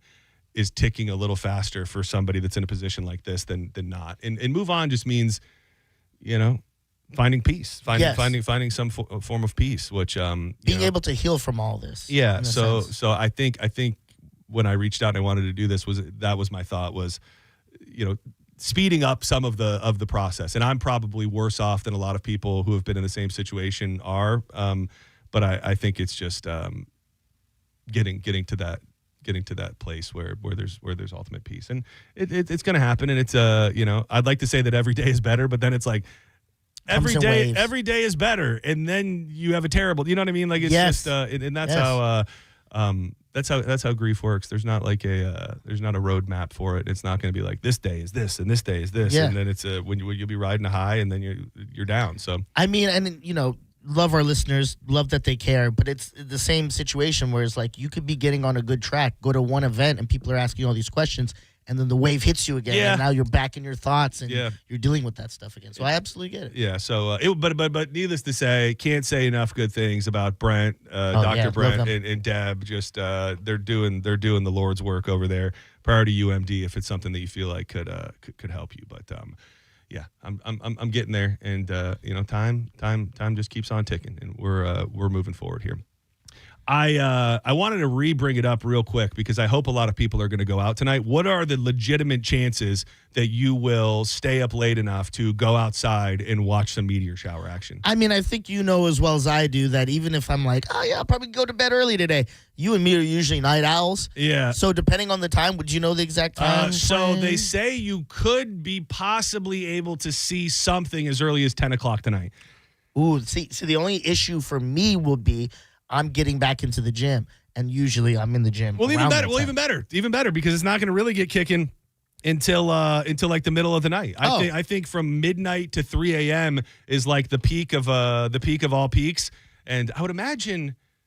I would think out in your area, I don't know whose spot would be better when it comes to like less light pollution, as they call it. Because, if you're like downtown Tampa, it's probably going to be a little bit tricky. But the forecast is calling for a cloudless sky. And it is a very rare occurrence where a meteor shower like this will peak on a night where there's essentially no moon. So it will be a super, super dark sky. Ooh. There was, oddly enough, it was when I was living out in Town and Country. And I don't remember what it was. I don't remember the type of meteor shower it was. I just remember much like this. They were like, huge meteor shower tonight. And we went out there in the middle of the night in lounge chairs. And dude, there was just stuff shooting across the sky all night long. And when you really get to see a truly active meteor shower, it's pretty damn cool. So we got the meteor shower, and then there's also the six planet alignment that they're calling the planet parade, which is hold on, let me find out who all of the planets. Do you know all the planets that are lining up? No. I don't either. Mercury, Jupiter, Mars, Saturn, Uranus, and Neptune will all be perfectly aligned, and you'll be able to spot it with the naked eye. You're gonna have to stay up late for this. You're gonna have to, pre-dawn. So you're gonna the 6 planets will be a pre-dawn event. So you'd have to dedicate if you wanted to watch the meteor shower and see the 6 planets align. You're gonna need to pretty much not go to bed tonight. I mean, I would set an alarm. It just pop up and see it. See if I can see anything. If not, go back to bed. Because I do want to see it. That sounds awesome. Yeah, I will say, no reason to believe this at all, but like, what if when those 6 planets align, like that's it's the lock in place that's like opens up a port or the unlocking of a portal to the other side, and then the 6 planets get in line, and then boom, aliens are just like, we're here, baby. We've been waiting however many millions of years for these 6 planets to align so we can finally get down to Earth and show you what's good. I mean, if you're asking me, I hope anything crazy happens. I'm at we the get point powers, now, aliens come, there's a crack and things come out of the Earth during it. Like something needs to happen. I'm at the point now where I'm down for all of that. Yes. Like this life on Earth is cool. Like we got it pretty cool. And as long as they're not just going to come and slaughter us all, I say, bring it on. Like, let's freshen things up a little bit. Some aliens. Like, the news is just the same every single day. Are we at war? Are we not at war? Who killed their mom today? Who killed their kids today? Like, I think we could really benefit from the pizzazz of an alien invasion on the heels of a 6-planet parade. Yeah, the only thing I would not want to happen is, like, the planets all to align, and then that changes our tides, and it starts coming into the Earth part of us and like wipes us out, and the water takes over. I don't want any of that. I want something cool like aliens or something. Yes, that type of apocalypse. What if? How about this? If we're just making movies here? How about the 6 planet? There are aliens living among us. Okay. They're here. And they're cloaked under some form or fashion. And when the 6 planets align and they lock in, that then drops the mask of the aliens. So all amongst us tomorrow when we wake up, there'll be people just at the grocery store, just full-blown alien folk. I like that, like Secret Invasion. They're living amongst us, but then the cloak is dropped, and we learn like Aunt Kelly only retired because the plants are aligning, and she's going to be taken as an alien. People will know what she is. Shout out to Aunt Kelly, by the way, a damn legend in this business and in this building, and she's calling it quits. I believe Friday is her last day on the air. And she's always been nothing but absolutely sweet to everybody that she comes in contact with. Yeah. And she is truly, truly a Marconi-winning legend in this business. And we're lucky to have had her here at CMG and in this building for so long. It's going to be, it'd be tough shoes to fill over there. She's my favorite extraterrestrial. Yeah, she's really good at what she does. So shout out to Ann Kelly. We love you. I think they're doing like a big. Yeah, tomorrow they're going to have something 10 to 1, I want to say. It's like a big going away thing? Yes. Because Monica wanted to make sure I run the board while she runs in there and like gives her a hug or whatever. Very nice. She gives great hugs. Something else I wanted to touch on. I watched a show randomly. I guess there is a show, whether it be, it's got to be on like Discovery Channel or one of those weird things, but it was called Frogging Hider in My House. It's on A&E. It's on A&E. And at some point over our trip, I was zoning out watching TV in a hotel room, and this show comes on. I don't know why this is like one of my most underrated fears on Earth, that like somebody could be living in your house without you knowing that they're living there. Yeah. And it's funny because there's a story that you sent me today that is I don't know if it would consist as full-blown frogging, because it was in Queens, and a couple discovered that a stranger had been like hanging out in their apartment while they were on vacation. Yeah, she was let in. Yeah, by the doorman, yeah, right? Yeah. So that one, it doesn't quite fit the full parameters of frogging.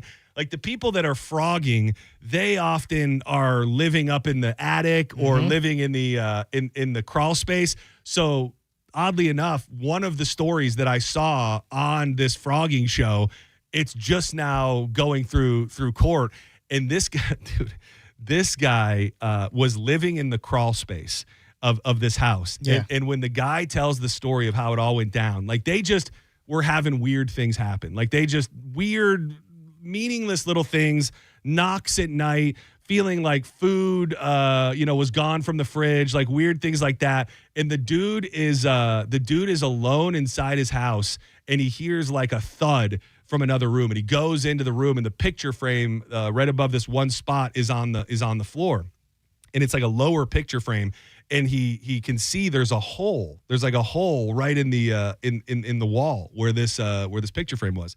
And as he tells the story, he said, I put my eye up to the hole, and he goes, and there is a hazel eye 2 inches away from the hole, looking right back at me. Terrifying. And come to find out, this guy had been living underneath their home for like 6 months, and he had a spot in this bedroom where he was coming into the house. He was getting stuff out of the refrigerator and going back in there. He was down there smoking meth. He was a career criminal who was living underneath their damn home. What state was this? This was in Happy Valley. So this was in Oregon City, Oregon. Because I imagine like it's very rare it would happen somewhere like Florida because it's so hot in our attics and stuff. That's a good point. Right?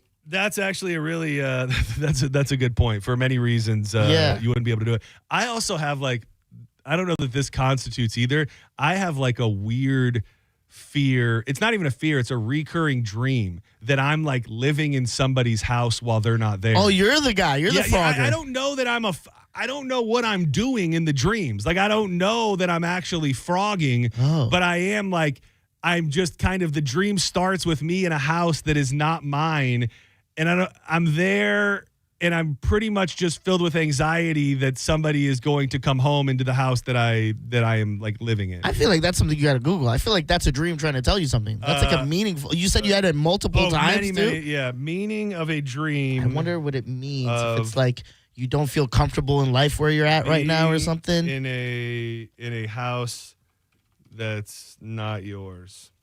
That's your guess? Is that like I'm uncomfortable with something? Like that right now where you're at in your life, you don't feel comfortable with something? Wow, look at you. Look at you. Dreaming of being in a house that is not yours symbolizes exploring new aspects of your personality, feeling like an outsider in a current situation, or dealing with changes in your personal boundaries. A house in a dream often represents your mind, self, or identity. Maybe it has to tie in with Mo DeWitt and him and not like maybe, you know what? Stuff. You're like, I'm not getting VIP cards, not getting introduced to family members. What am I doing here? Whose house is this? That's actually a really good. Like, this is supposed to be my house, and it's like I feel like an outsider in my own house. Yeah. I'd love that to be true, but for the sake of it, I feel like I've been having this dream for longer than I've known Mo DeWitt. If the house is completely abandoned or strange, it often points to unexplored parts of your subconscious mind or a sense of being lost in a specific area of your own mind. Ooh, okay. That's deep, dude. I don't like reading these. I just like to think that I'm having fun, weird dreams, and then you read it and you go, "Damn, what the hell is going on? What am I dealing with? What is? Damn, I got some deep issues here." You found out someone was living in your house in the attic and stuff, the house you and Danielle own. Do you then want to move out because now it feels like it's been like, I want to say compromised. What's the word when you feel like tainted, soiled? It's like when you feel like you've. Oh man. You got this. Come on. Like when when someone uses something of yours and now you feel like, oh my God, you used this without my permission. Like you went in my car and now like violated. You feel violated. You're violated. Someone has violated your home. Yeah. I could see not wanting to live there anymore. I mean, especially depending on, like, we find a guy in the crawl space up top, and they're like, dude, we think this guy's been living here since you bought the house. He was living here. Man. He was living here when the previous owners were here. I would think that it would be hard to overcome. Yeah, imagine that Roman just gets up there and you see him hanging out at the top. You're like, what's that up there? Dude, speaking of Roman the cat, this is connected, unconnected. For those that pay attention closely, Roman the cat has been a blessing in our life, and he's ours. He at one point, we believe. Now he's yours. Well, the thing is that this is also one of those things I don't even think we really know, to be completely honest with you. Like, I think I know, but I don't think we really know what and where, how this all happened. Okay. It is our belief that a person that lives on our street at one point went and was gifted or got 2 kittens and then didn't really want to keep them inside or didn't choose to get them fixed or get them flea medication or anything, and one of them just decided to leave. One of them being Roman, who eventually one day just walked in our back door and is now our guy. Dude, so nightmare scenario that Danielle texted me at the end of the show yesterday. She goes, "You will not believe what just happened." Insanity. So I guess it was pouring rain yesterday, and Danielle had to run out. She came back, and it's pouring rain, like torrential downpour. and this dog is standing in the middle of the road in the pouring rain. So she gets to the house, and I had locked the door. She didn't have keys. She's with her mom. Long story short, she didn't have keys to the house. So she had to go around the house to the back to let herself in the front door, to let her mom in the front door. So they see the dog, it kind of runs away. She comes around and opens the door from inside as it's pouring rain. When she opens the door to let her mom in, this dog comes from nowhere and bolts right inside of our freaking house. Oh, wet and everything? Soaking wet. Man. Big ass dog. Danielle's got all of these giant scratches up and down her leg from where this dog was jumping on her. She's like, this dog would not leave the freaking house. Like, this dog was like, I live here now. Was just running around the house, went back into our bedroom and just like laid down. Yeah. Bizarre. So then she goes to, we know where it lives. She goes to take the dog home. She goes over there. The front door is wide open. There's not a soul there. So she starts yelling inside the house, like, anybody home? Anybody home? Nobody is home at all. So whether or not this dog unlocked and ran out the front door, I do not know. But she just put the dog back inside the house and shut the door. But I'm thinking maybe Roman got the word out on the streets. Like, yes, you need to give up your life over there and see what it's like on the other side of the street. At the Senning Sanctuary shelter for strays. Pretty much. We cannot take in. We're not taking in anybody else right now. Oh, imagine if the story actually turned out like the door was wide open because they were all murdered. The dog just ran out. There was blood on his paws. Well, I guess my next question is, in this situation was, like, you go tell these people that happened, right? Yeah, so like, your dog got out. Your dog and then ran inside my house. Yeah. And, like, just so you know, your dog seems to be able to open the door and also has an interest in just running inside of our house. Do you think it opened the door or they just forgot to close it properly? Like they were in a rush. Be either one. I mean, the dog. They had two dogs. I don't know if the other one still is alive, but the dogs are just always out in the street. Like the dogs what's up are with just these people. They're. You live in a nice neighborhood and stuff. I don't understand why it sounds like they're living in a crack house. You said it, brother. You said it. Do not go anywhere. When we come back, we got a bona fide fat boy news for you. It's funny. I saw this article pop up this morning in the New York Post, but a couple days ago, I read something that said this is going to be the next big thing at McDonald's. Like, people will be going to McDonald's just for this. It is a beverage. I'll give you the details on it. We also have a list of the worst pizza chains in America, which I love, and we'll stick with the beverage theme. We did sandwiches by states last week. We're going to try the signature drink. Some have booze, some don't, by state, and a bunch more. Coming up next in Fat Boy News. Keep it locked to 102.5 The Bone. More Senning Show on the way. You got to get legit. The state of Florida is popping when it comes to our medical marijuana scene. So many different dispensaries I love going to. Jungle Boys is pretty much my usual stop for flower. THC sometimes near 35%. They got great extracts. You go to a place like True Leave, you're going to see deals that you can't even believe. Sunburn downtown here in St. Pete. A lot of people love going there for the old school hash coins that they've got.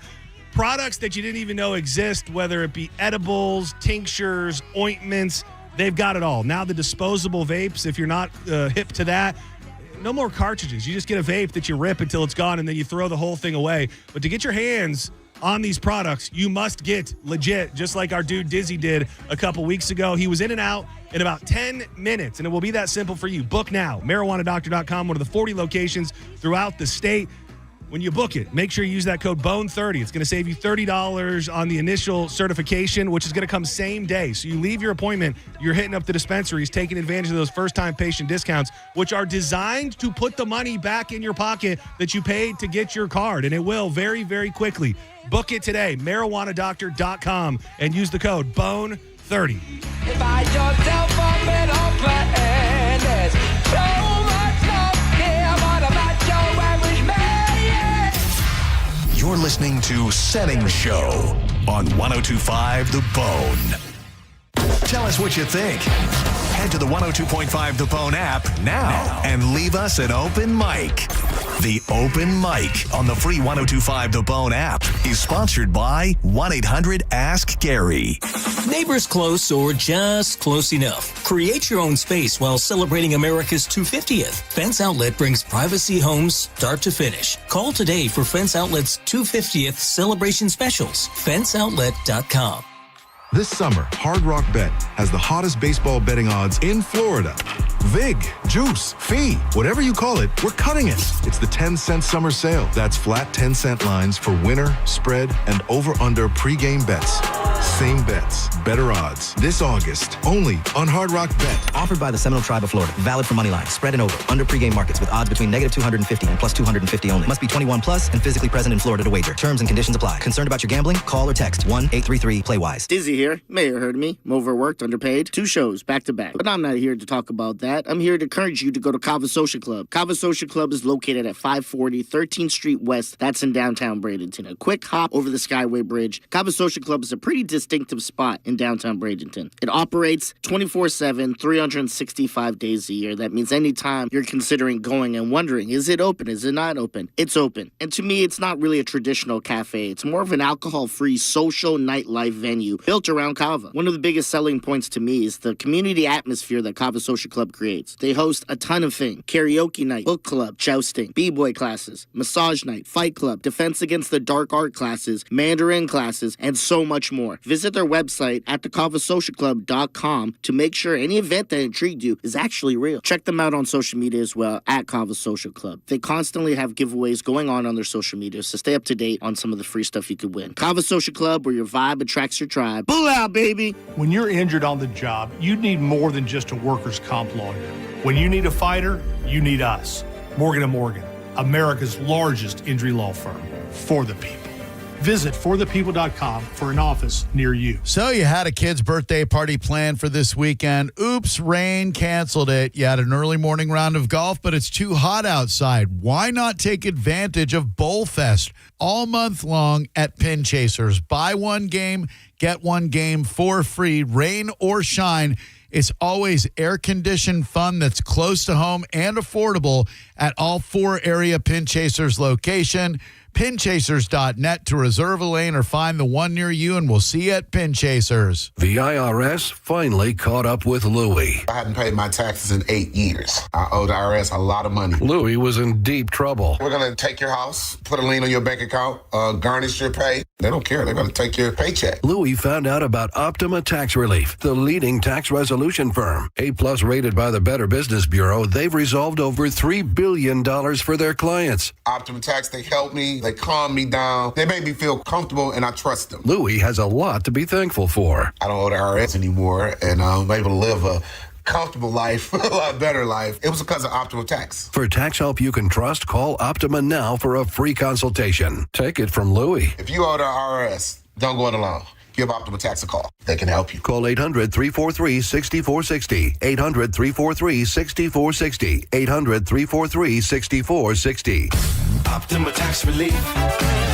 Testimonial from an actual client. Some restrictions apply. For complete details, please visit OptimaTaxRelief.com. Get to the original Hooters in Clearwater Friday, August 28th as the JP Show broadcasts live, 11 to 1 p.m. And it's the final opportunity to register to win a trip for 2 to New York to see the Rays take on the Yankees. It's all part of the Hooters All-American Summer. Nothing is more American than ice-cold Budweiser pints for $2.50 and Hooters wings. This isn't drive-through injury law.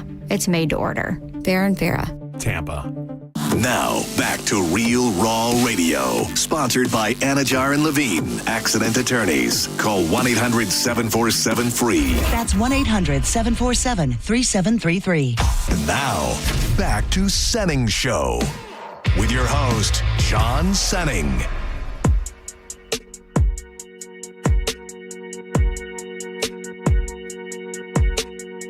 So you're still thinking of me, just like I know you should.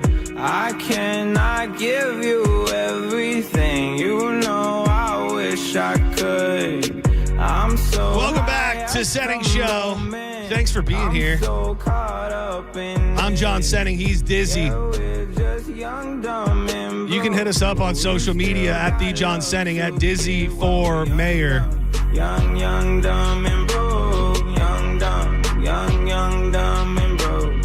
Young, dumb. You can watch the program if you didn't know. 1025 The Bone on YouTube. Subscribe when that little circle is red, which it'll start being red at about 6 a.m. with the Mike Calta Show, and be red all the way till about 7 o'clock at the end of Drew Garabo Live. Appreciate everybody who chats and fights and all of the different things people do in there every single day. So I don't know. I know that there is this craze happening, and I don't know enough about it. I know that a lot of the people at Elevate Gym, shout out to the crew over there, St. Pete .fit. They like swear by these newfangled energy drinks, and I don't think they have any. Fangle, you said? Well, I don't know what that word means. Newfangled, meaning it's like a new thing where there's I want to say the place is called Storm, and there's one in like on West Shore, and maybe another one in Tampa. One's coming to St. Pete, and there's some sort of like caffeinated, fruity cocktail. I don't believe that they have Red Bull in them, but this new beverage line that they're about to drop at McDonald's a few days ago, before they announced it was official, I saw this little thing pop up on TikTok, and it pretty much said this is going to be the biggest thing to hit McDonald's in years. Let me play this real quick. Let me hit a button, if I may. Fat Boy News on Senning Show. It's people like you who make the world think that Americans are stupid. America. America. What's more American than baseball, apple pie, and being fat? This is Fat Boy News on Senning Show. So I don't know who this is marketed towards. You're like you don't really drink energy drinks though, like not on the reg. Like you're not like pounding a Monster every day or anything like that. No, and if I do, it's very like if I drink a Red Bull, it's mixed with rum and stuff like that. That's usually what I do. I drink like a C4 maybe sometimes. With a little bit of booze, I can understand. Yeah. McDonald's is launching an energy drink for the first time. The fast food chain is adding the Red Bull Dragonberry Energizer to menus starting, I believe, next week. The new drink blends Red Bull's original flavor with blue raspberry syrup and freeze-dried dragon fruit. Customers who want a reduced sugar version can also substitute Red Bull Zero as the base. McDonald's saying we've seen growing enthusiasm for our crafted sodas and refreshers as fans look for more variety and options to fit every occasion. They loved the Red Bull Dragonberry Energizer when we first tested it in the U.S., so we're bringing it nationwide. There is this whole crafted soda thing. You know about Swig? Have you heard about this? I know Ben. No, not Ben Swig. I don't think he has his hand in this at all. This place, I think, is kind of taking the world by storm as well. I think they put one up in Lutz, and it's all like these dirty sodas. It's where you go, and I guess it's similar to the theory of like the old Soda Jerk, where you can just get different flavors mixed up, and they swirl it up right on the spot. And I know when they opened that one in Lutz and they opened one in Bradenton, they were lined around the block to get one. I think there is it must be the kids. It must be whoever the hell it is, Gen Z, Gen Alpha, whoever the hell's pushing things these days, that are interested in these like mixed dirty sodas, which this dragon fruit one doesn't have cream in it, but we were just talking about the Taco Bell dirty soda where a lot of it is like a bunch of different flavors, and then they add a little bit of cream in it, and it just gets wild. I don't know where the craze came from. Yeah, I tried it at Taco Bell. It was pretty good. And then the other day I had McDonald's, and I got it. I wasn't a fan anymore. I was like, I'm over this drink already, to be honest. Energy drinks, though, adding Red Bull to McDonald's seems insane. Just off the calories you're already eating with McDonald's. Now you're adding all this sugar. Like, you're gonna get obese very easily. Well, you know, I feel like you're throwing shade at my culture of the people who drink sodas with their McDonald's breakfast. The dirty soda concept. So I'm talking about the Swig place that I just mentioned. The menu features customized soda mixed with syrups, creams, and purees. The concept grew directly out of Utah's regional culture. Oh, crazy! So it was started by the Mormons. It was started by the Mormons, and because the Church of Latter-day Saints prohibits alcohol and coffee, these specialized soda shops became huge all over Utah, and they've gotten so popular that now they're popping them up all over the country. And I think there's at least 2, one in Lutz and one in Bradenton, where you can get these dirty sodas. Who would have ever thought that it was a religious group to stir this up and get people all hype over a drink? You gotta, dude, when you can't booze or drink coffee, you gotta find something to bring yourself a little bit of joy. I feel like the chain pizza game is like at the bottom of the barrel right now. Like if I'm just going off of vibes alone, I feel like there's not one chain pizza that like has the people on their side. Like I think I think certain people have their favorites. Okay. But I think overall, especially if you're talking to anybody who has a general appreciation for food, people turn their nose up at the majority of chain pizza. Okay. And there is a list that you sent to me. It is the 6 worst pizza chains in America. What is your top one before we get into the list? Like franchise, because obviously I'm sure you like mom and pops more. Yeah, from a chain perspective, that's a tough one. I feel like Domino's is probably near the bottom of the barrel. Okay, but that's your favorite. Oh no. You're saying what is my favorite? Yeah, I thought you wanted me to give you my my worst. Yeah, that's why we say Domino's. I made a face. I was like, God, I wondered. I thought I was gonna be like, dude, you love Domino's? What the hell's wrong with you? This one is just on the cusp because it is a chain that's still growing, but it is a chain and it's big and it's around the country. But without a shadow of a doubt, Jets Pizza. Oh, okay, that's a good pick. I didn't even think of Jets, and that's probably why, because they're still growing. Yeah, and they're still, like, here in St. Pete, I cannot believe they have not penetrated St. Pete. There's not one in St. Pete. There's one, they're not this side of St. Pete. There is one down towards the beach. It's down towards Madeira Beach. Okay. And maybe there's one over towards Tyrone, but I don't even know if that's true. Like There's been a couple times I've been at Janice for events, and in the VIP, they had Jets Pizza. I always thought it was in St. Pete somewhere. Are you sure? Yes. I would actually like to fight you on that. Well, for sure, one was during the Punch-Out. I remember it I can see that, and I think we had a really, really, really good relationship with the Jets Pizza out in like Carrollwood area. Oh, okay. And they were bringing, I believe the dude's name was Joe. Shout out to Joe if he's still out there. They were bringing food to everything that we did. So that might work. Just because I know that when you're in those suites, that pizza comes from the pizza place downstairs. Usually most now. Of the time, but I guess there's one in Clearwater, one in Bay Pines, and I guess there are a couple around here. Oh, there is? Not when I say around here, I pretty much mean like 4th Street corridor and beyond. It still would probably be 20 minutes to the nearest Jets Pizza. My go-to is Hungry Howie's. Hungry Howie's is pretty damn good. And dude, do I want to bring it up? I'm going to bring it up. I mentioned to you how I've been following that Instagram page that outs all of the terrible violations from the health department. Yeah. Dude, the page that was the post that was on my algorithm that made me start following the page was the report on the 4th Street Hungry Howie's. Oh, Bad. Bugs, rodent droppings, the whole deal. So I'm sorry to ruin that for anybody who enjoys your 4th Street Hungry Howie's, but I get mine from Citrus Park near Sickles High School. Do you go all the way on the crust? Do you do I believe it's the turbo crust where you just get all of the flavors together on your crust? That seems like too much. I get the garlic butter crust. I can't believe nobody else on a mainstream level is like doing a proper flavored crust or giving you options. Hungry Howie's still the OG.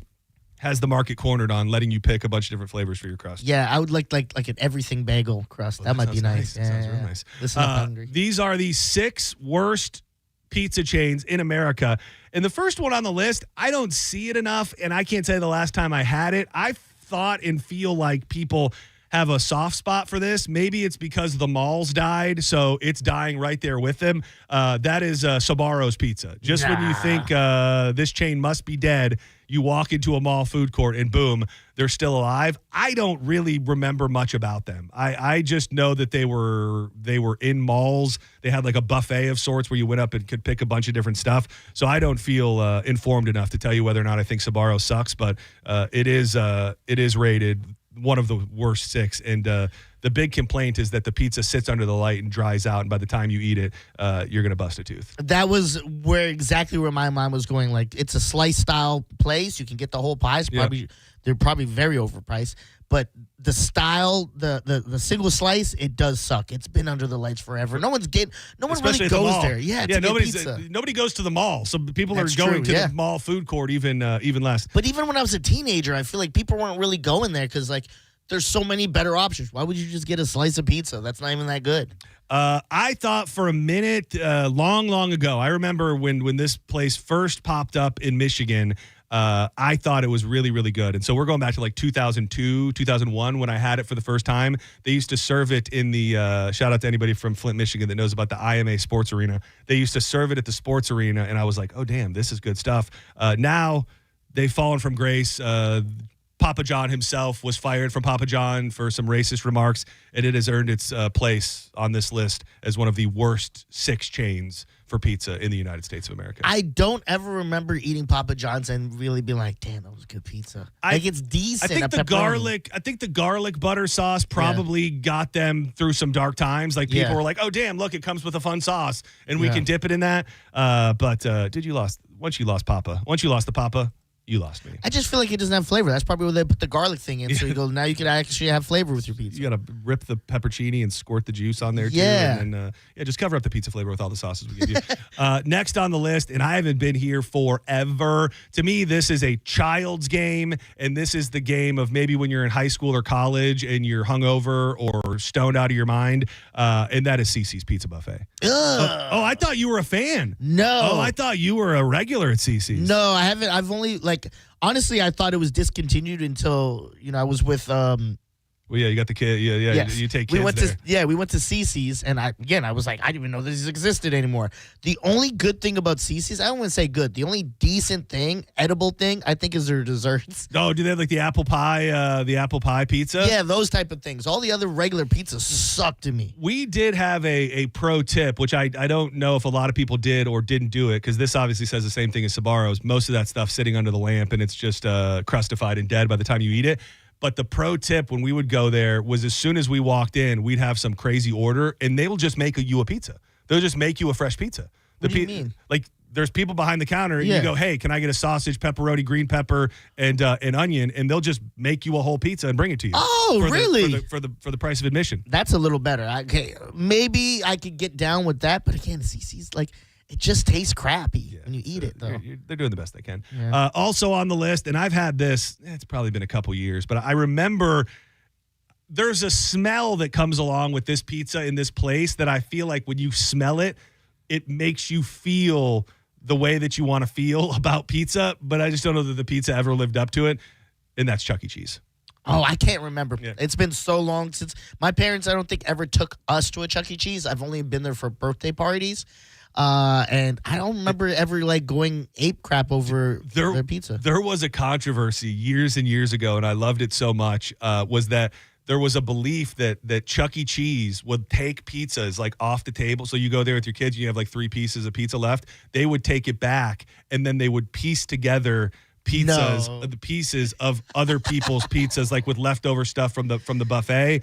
I don't really know if that was true, but they went through that controversy. And then the other thing was they did a ghost kitchen where you would go on to Uber Eats or whatever, and it would say Pasquale's Pizza, and you would think you were ordering from a pizza place. Yeah, and it's just Chuck E. Cheese. It's just Chuck E. Cheese delivering you the damn pizza. I've never heard any of this stuff before, but again, I wasn't big into Chuck E. Cheese, and I think when I was at the age for Chuck E. Cheese, I think I was still in Canada. We had a knockoff version.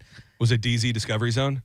DZ Discovery Zone. Maybe. I don't remember the name. Could be a kid. DZ? I don't know if I made the song up, but yeah, I'll do DZ Discovery Zone was off the chain. Yeah, I think it was this, to be honest. That was they put with the play place setup or whatever the hell you call that, they put Chuck E. Cheese to shame. Dude, they had that roller slide. Did the place you're thinking of have the roller slide where it was the bars on the rollers and you would go down this big ass slide? I remember that. That feels like the signature feels like the signature move. RIP to the ball pit, by the way, dude. I don't think anybody's rocking a ball pit anymore. Yeah, you can't. Especially after COVID. Yeah, they definitely eliminated it. I think they decided it was just too disgusting, and probably in this day and age, people leaving dirty needles and stuff in the ball pit. So I don't think it was actually dirty needles, because I don't think there's crackheads shooting up in them. You know what it was? It was because who likes the ball pits the most, and it's kind of there for it's toddlers. They go poo-poo in there? Yes, and sometimes they would take off their pull-ups or diapers, and the employees would find them. Oh, God. Yeah, you can't just buy a bunch of new balls. So I will tell you, man, we had a place. It was called Huckleberry Junction. It was like the ripoff of Chuck E. Cheese. They had the little animatronic band and everything, and it was the weirdest thing you'd ever seen. You can barely explain it, dude. It was like imagine like the floor in a grocery store. That's the best way that I can explain it. Like that tile type floor. Dude, there was a slide that was probably as wide as this whole console here, and it was made like of that. Tile? And it was huge. And you would go up to this big platform, and like 30 kids could go down it at the same time. And you fly down and that, you fly down it, and it all emptied out right into the ball pit. That's pretty fun. Those are the That's days. pretty fun. Rapid fire, the last two. Pizza Hut, I think they've been having a little bit of a glow up because one of the franchisees brought back, the dining inside inside the store. Yeah, they put the red roofs back on. They put the checkered tablecloths on and the video games and the red cups. And I think they're having a moment. But for the most part, Pizza Hut, much like everything, has been a fall from grace. And didn't it, like, Pizza Hut basically become a place where people just got wings and stuff from because they partnered with someone that just sold wings? Were they with Wingstop for a minute? I don't know if it's Wingstop. It's Wing something, though. I want to... Wing place. Pizza and wing? Yeah, but it's a Pizza Hut. The Pizza Hut not anywhere on a list of chain places that I would think to go first. I even feel like back in the day, Pizza Hut was overrated. Dude, when you used to go there and you would get it in that big black pan with like the crispy ass edges, like I can smell it, I can feel it. I remember what that was like, but I don't know the last time that I've had a positive feeling about a Pizza Hut. I feel like I could be wrong about this, but one of the things I liked about Pizza Hut as a younger kid, they were like the innovators of like, what about stuffed crust? Yeah, dude, they were like getting real wild with it. And the last one on the list, I agree with 100%, and it pains me more than any other chain on the list because growing up, this place was, to me, on another level, and it's probably because I come from the homeland of Little Caesars. We were served Little Caesars pizza every day for lunch at school. The hot and ready when they first started popping were great, and now it's tough to find a Little Caesars that's even like functioning. I think I really have grown to realize if you didn't grow up in Michigan, then for the most part, Little Caesars is looked down upon. It is, but it is good for like a cheap, good pizza. Like I remember when I was up in Canada, when I went back for college, me and my girl at the time, we would get the hot and readies all the time, and we'd get two because she didn't really like the ones I liked. I didn't like the ones she went. And you'd be able to tell when you go in which ones you would get. Like I would look and I'd go, oh, that one's been there forever. Let me get a new hot one. The last couple times, because every once in a while I go, let me relive my childhood. Let me get one. I feel like they're just not cooking the pizzas. Like they're doing them like hot and ready, and then you get this soggy ass, old, soft pizza. So I didn't think about that, but you are kind of right. It's not really crisp at the bottom on those things. And it used to be. So R.I.P. Little Caesars. I miss you very much. You ever watch Detroiters? Yeah, you put me on. I love that. I actually once I watched the first two episodes, I think I just blew through the whole season. Dude, we have been rewatching a bit of it, and they have that episode because they use like almost all Detroit-based businesses in the show. I love that. And there's the episode where they get the Little Caesars account, and I don't know if you remembered, he gets hit in the back of the head with the football while he's talking to the lady that runs the marketing department, and he's like, pizza, pizza. And then they make a whole commercial about him, and he's pissed off about it. I just watched that a couple days ago. It made me remember what pizza. Yeah, that show ended kind of quick, too. They had some great episodes, I thought for sure they were going to come back. I thought once Tim Robinson hit with I Think You Should Leave, I thought that that Netflix or somebody was going to bring that show back, and it never really happened. The other dude, I'm drawing a blank on his name, the other Detroiter, the black dude, he's got a big movie coming out with John Cena. He's Sam Richardson. Yeah, Sam Richardson, that's his name in the show too. He's got a big time movie coming out with John Cena. So, oh, really? Yeah, he might be onto some big stuff. Maybe that was it too, because I know he played. I didn't watch the show, but he was big in like Veep and stuff. So maybe he was so busy with his projects they couldn't even just do the show. It could be, and now Tim Robinson's doing movies and shows and everything in between. I think the Chair Company's coming back for another season. Good. I'm going to hold off. We'll hit it tomorrow on the list of drinks that are connected to every single state. We'll do it tomorrow in Fat Boy News. I wanted to see if I had. Hold on, is this? I don't know if this is alphabetic here. I was going to see if I could just give you Florida to get. Oh, Florida. It's orange juice. Yeah. We knew that. I do love there's so many on this list that are sodas that you've never heard of that are only in certain states. I love like being in a state you've never been to, and then you go up to the little refrigerator and there's like sodas that you've never heard of in your whole damn life. It kind of reminds me of when I was young and I went to the Epcot place and it has the sodas from different parts of the world. You drink and you're like, oh, this is kind of amazing. Why don't we have that here? It's around here. I had it before, but when we were traveling around North Carolina in different spots, dude, Cheerwine was everywhere. Okay. And that's pretty damn good. As somebody who likes the Pibbs and the Dr. Peppers of the world, Cheerwine's a damn fine soda. I think for tomorrow with this drink thing, we should come up with our own, obviously not orange juice. That should be a Florida. For the Florida? One. Yeah.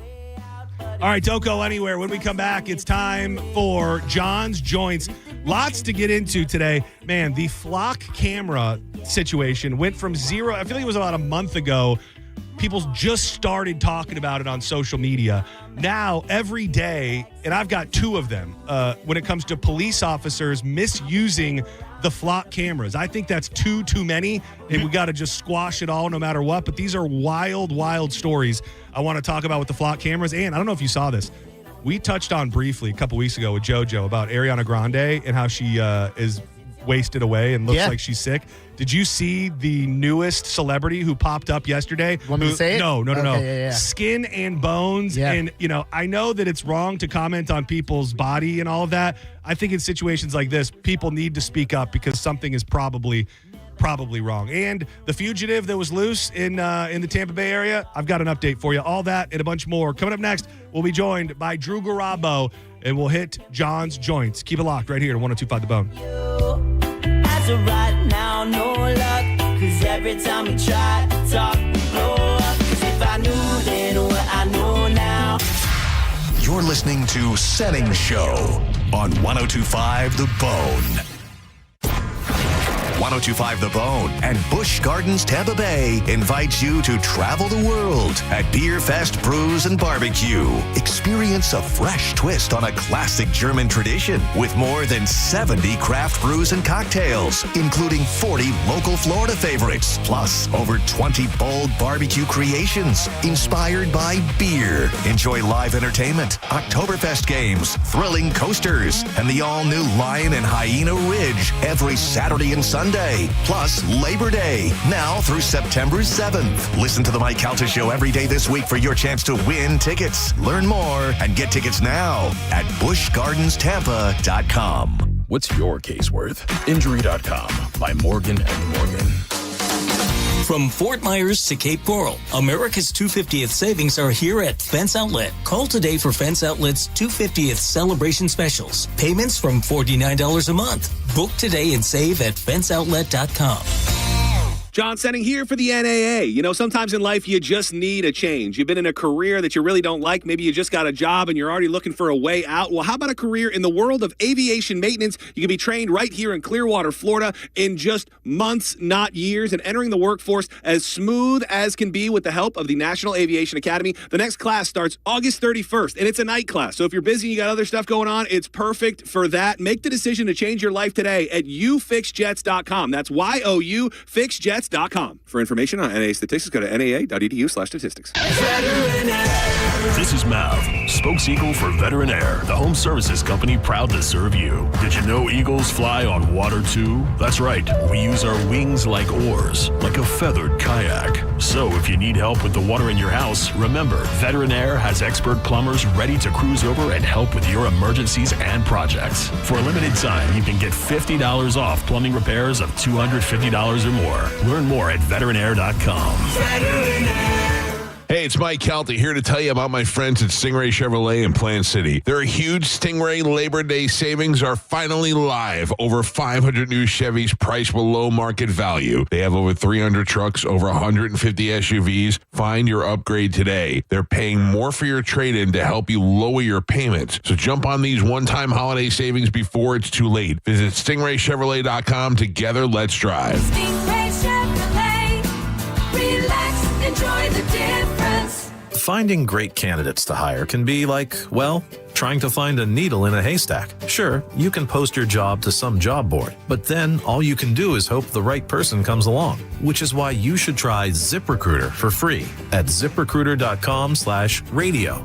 ZipRecruiter doesn't depend on candidates finding you. It finds them for you. Its powerful technology identifies people with the right experience and actively invites them to apply to your job. You get qualified candidates fast. So while other companies might deliver a lot of hay, ZipRecruiter finds you what you're looking for. The needle in the haystack. See why 4 out of 5 employers who post a job on ZipRecruiter get a quality candidate within the first day. ZipRecruiter, the smartest way to hire. And right now, you can try ZipRecruiter for free. That's right, free at ZipRecruiter.com/radio. That's ZipRecruiter.com/radio. ZipRecruiter.com/radio. ZipRecruiter. This hour of Real Raw Radio is sponsored by Achieva Credit Union. Banking for good. 1025 The Bone. Real Raw Radio. WHPT, Sarasota, Tampa, St. Pete. Live from the WeatherTight Windows studio. And now, back to Senning Show. It's time for John's Choice with your host, John Senning.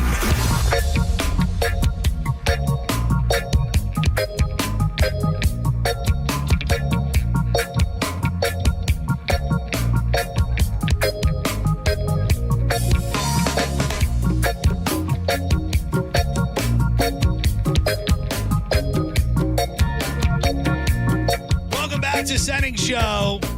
It's that time of the day.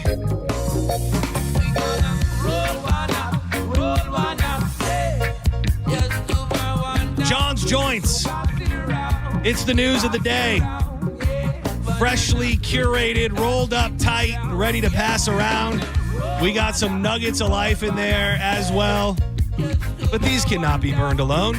I am John Senning. He is Dizzy. And every afternoon, we call in the hurricane lungs of one Drew Argarabo to rip them down with us. What up, buddy? Hi, guys. What's up? How you living? Oh, man, everything's great. Thank you very much. Enjoyed hearing Mr. Mo DeWitt to start the show. Did you meet his wife? I think so. I feel like you'd remember. Yeah, the lady was at the table right next to us, right? Blonde hair? Yeah, did he introduce her? Somebody did. John did. Maybe that's what's John going just on doesn't here. like you? I honestly didn't cross tons of paths with John, only momentarily, but it does make me feel better that it wasn't Mo who introduced his wife to anybody. No. Because I asked him before if his wife was going to be there, and he was like, oh, yeah, I'm not sure. She might not. So I don't know if you heard me say, I saw this woman sitting right there. So I was going to introduce Danielle anyways, but I'm thinking if I introduce Danielle to Mo, then he will then turn around to who maybe be his wife and go, well, this is my wife. But that did not happen. I introduced Danielle, and that poor lady at the table was not introduced to anybody. The way I was introduced, Spike was there. I told you he was there. Yeah. He was trying to get me to sit with him. He's like, oh, I got an extra seat. Come sit with me. I was like, I think I got a seat already. And John was overhearing all this, and he goes, oh, let me show you where you're seating. So he took me inside, and when I went and sat down, like to see the seat, he's like, and this is Mo's wife, and you know. How did I miss Spike? I don't. I mean, I guess I was kind of there early. I guess I got in late, and then we left out the out the back door. But Spike is usually pretty hard to miss. Did you get to chop it up with the Spike man cometh? Not really, but he was there before anybody. Like, I got there way early. He was there 5 minutes after I got there. Yeah. Oh, really? Yeah. Dude, we had a love chill. I ride or die for Chili's for the rest of my life. I know you do. We had a cursed Chili's visit before the How what come we didn't talk about this? well, it was just the Triple dippers? No, the lady was completely in the weeds. Like, knew she was in the weeds. Could tell it was like bad news. Our drinks were taking forever. So she comes over and she's like, I'm so sorry. We're so busy. I'm not a bartender. The bartender's gone, but I'm having to make the drinks and all this. And I'm like, you're fine. You're fine. Everything's fine. So then I watch with my own eyes. I see her go and make the Presidente margaritas with the little shaker on the side. I see her make those, and then I see her put them on the tray and instantaneously appeared to be just throw them up in the air, and they just shattered and broke and were all on the ground moments later. And I felt so bad. And after already apologizing, she had to come over and was like, yeah, well, I'm sorry. I just dropped all your drinks. And then I'm not going to lie. In the interest of full disclosure, you got to keep it 100. worst Presidente margaritas I've ever had in my life. Oh, I do not know that quick remake. I do not know that she knew how to make them. Damn. But shout out to Chili's. I still have love You in my shrill heart. for 'em. Dude, I meant to bring this up in the last segment, but it's perfect because you'll appreciate it, Drew. We were talking about bad pizza chains, the worst 6 pizza chains, and Chuck E. Cheese was on there, and we were talking about the ghost kitchen debacle when Pasquale's when they found out. Dude, there was a video I saw this morning which probably is more sad for Ruby Tuesdays than anything else, but it was this guy and it had like millions of views on it. He was an Uber Eats delivery driver, and he said, I just want people to know, he goes, I thought the ghost kitchen days kind of came and went with COVID. He goes, I had somebody for the first time ever order from an Italian restaurant today called Pasta Americana. And I had never heard of it before, so I put it in my, Uber Eats, like gives you the GPS directions. He's like, and to my surprise, I pulled up, and it was a Ruby Tuesdays. So Ruby Tuesday is running a ghost kitchen near them called Pasta Americana that is just all of their pasta dishes that you can get. Smart. It is smart. I guess you're just hedging your bets in this in this world. There's a place over by us, Local Pizza, which I actually think is very, very good. Underrated. Don't talk about it enough. I don't know this for a fact. I think they might be running like 5 different ghost kitchens out of there. Like, I think there's like a burger spot. I think there's a Philly cheese spot. Wow. I think there's like a Greek spot. I think that when you're ordering food, if you're making it and you're making it good, I guess it doesn't really matter what the sign out front says. But for a big chain like Ruby's we on our trip, I was not excited, but I was curious because we drove through Maryville, Tennessee, which is the homeland of Ruby Tuesday. Shout out to Sandy Bell, the founder of Sandy. Look at him. Probably nobody unless you worked for the company for 12 years. But I was like, we're going to see the first Ruby Tuesday. It's in Maryville, Tennessee. And I mapped it. I'm like, we're going to drive right by it. Closed. They couldn't even keep the OG Ruby Tuesday open. Guy Fieri still have the ghost chicken sandwich kitchen in town? I don't know. I don't think he does. I know he was doing one. I don't know if it was here or if it was down in Sarasota. But during COVID, people were just like, let's slap anything on a delivery and someone will order it. Follow-up question. What's with the Tuesdays? Do you ever answer that? No. I believe that the Ruby Tuesday was named after the song. Okay. Goodbye, Ruby. It's a Rolling Stones song. Oh, okay. Yeah, Ruby Tuesday. Goodbye, Ruby Tuesday. That's crazy. Who could? And they used to. Do you guys have to sing that? No, we never, dude. I came people's in, birthdays. No, dude. I came right in as they were like getting bougie. So they made this flip of the script, and I missed the singing "Happy Birthday" or all of that. The name Ruby Tuesday comes from the classic 1967 rock song "Ruby Tuesday." The founder, Sandy Bell. He loved the song. Bell used he got a $10,000 gift from a mentor, combined from some donations from his fraternity brothers to launch the original burger joint that was Ruby Tuesday. 10,000. That's it. Well, dude, Sandy Bell. That was when it all went to hell. Like, Sandy Bell was one of those guys. Like, when I first started at Ruby's, everything came from the founder's mouth. Like, all of our training, everything that we heard. And then at some point they sold, and then it just becomes like everything else, and nothing means anything. And, sad. It is. It's not sad though. Popping in a banging black cherry Tease-Off pouch. That's gonna make you real happy, real quick. Energy that has got you feeling focused and alert like nothing else can. We were talking about energy drinks. Throw those away. Quit the dip and the vape and the smoking and all of that. And take a turn with Tease-Off. They've got a flavor for everybody, whether it's spicy, minty, or fruity. The Bangin' Black Cherry is spicy, so if you get it because I said to tell you so, just know there's going to be a little burn there. And you go to TeaseOffEnergy.com, use the code BONE20 for 20% off everything in the online store, and check out the locator, because if you don't want to order online, you're going to be able to find it in a store very easily, whether it's a Walmart, a Walgreens, 7-Eleven. You can even order on Amazon. Subscribe and save.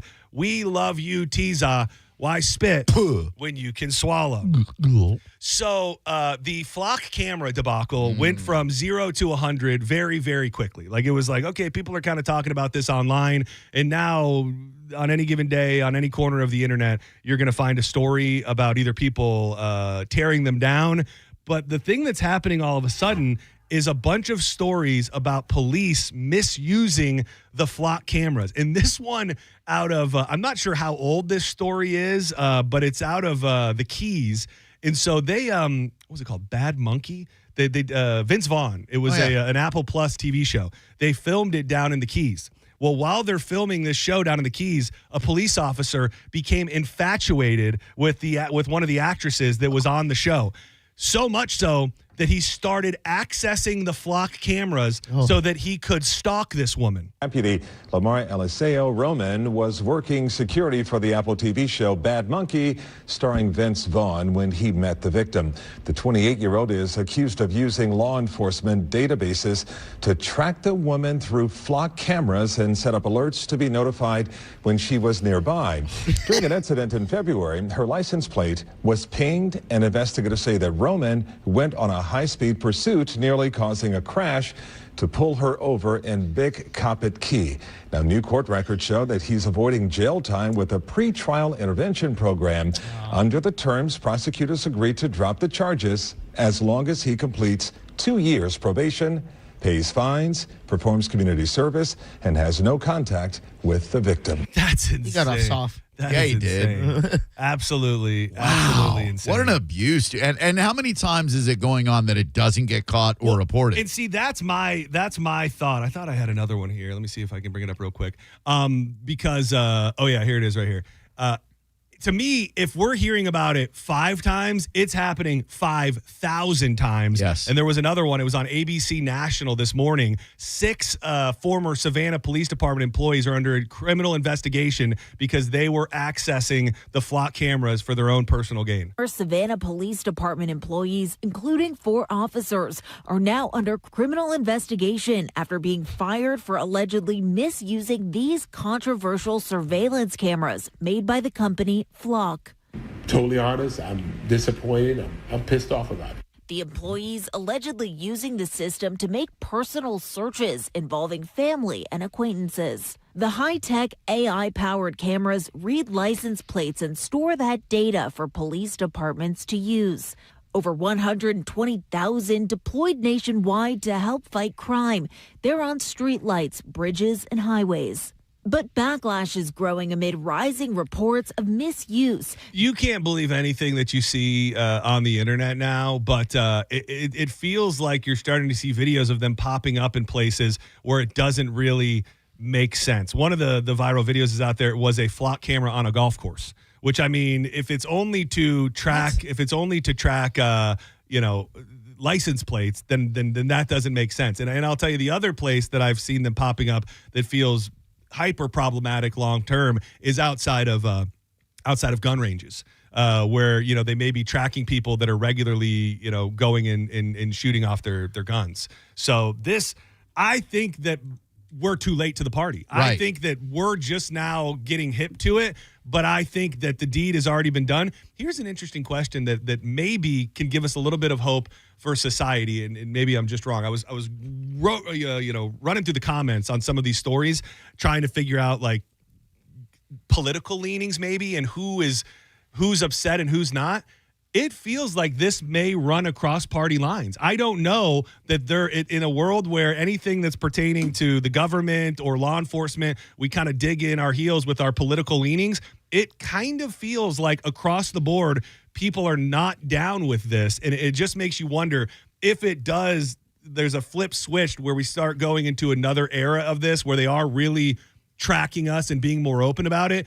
Do we just, Are we going to uprise? Like, can we all come together on this? Is this one of those things? I think we're going to rely on, and I don't encourage anyone to do this, but citizens themselves to destroy these cameras. Yeah, well, there's the destroying is one thing, but I don't know if we were all together when I mentioned it last week. About the guy in St. Pete off MLK that's got he's got his pole where he's just blocking it every single day. Block the flock. Here it is right here. I had to make sure it was true. Flock camera in the middle of a golf course, zero traffic. I don't know what the video says, but these are the guys realizing there's a flock camera on the golf course. The shape of this camera, I'm going to zoom in here. All right, you see it? I'm going to go to Flock's actual webpage, and this is where they describe the different cameras that they have. The one on this pole is actually a Condor camera. This camera is not used to detect license plate. This is to detect humans. And here you go. The Flock Condor camera is used for AI human detection. The built-in software automatically requires and tracks pedestrian movement across the scene. It can pan, zoom in, and follow human movements. That's crazy, dude. Well, they probably have that because after hours, a lot of stupid kids go tear up the fairways and whatnot. And that is the thing, that maybe is missed a little bit here is that I believe, you have to buy these. You know what I mean? It's not like Flock is just going out and putting them up and then the government it's at the behest of the government. Individual businesses and then ultimately, I think the police departments and the municipalities are the ones that are making the decision to bring them in. So like you said, if it's for a security purpose, you probably could put up a big chunk of change and end up getting it on your private property, whether it's a golf course or something else. Yeah, but for just your average civilian that dude in Haines City, an officer just got busted yesterday, the day before, looking up his estranged wife's whereabouts on the Flock camera. Yeah, it's just another tool that can be used in the wrong way. Like we have a theme, police officers, a lot of great ones. A lot of officers want to use their power for their own gain or for other reasons. And it's like you have this new thing that you can get onto a computer and access for whatever the hell it is, whether it's to stalk an actress or find your ex-wife or whatever it is. And to me, once it happens a few times, it's over. It can no longer be trusted, and it's just another way to invade people's privacy. And the thing is, I heard somebody frame it the other day that really clicked in my head, is that now, because they have us all, we are all suspects. Immediately, without having done anything, right, they know where you were at a given time. So just by your location alone and being on a road, and they know that you're there, you are a suspect. And they will now go through those videos, find out who was here, who's been here more often at this place where a crime was committed. And if you just happen to be taking that road every day, you might have cops showing up at your door, want to ask you about a crime that you know nothing about just because you happen to be on a road where there's a Flock camera. Creepy and sinister. It's wild.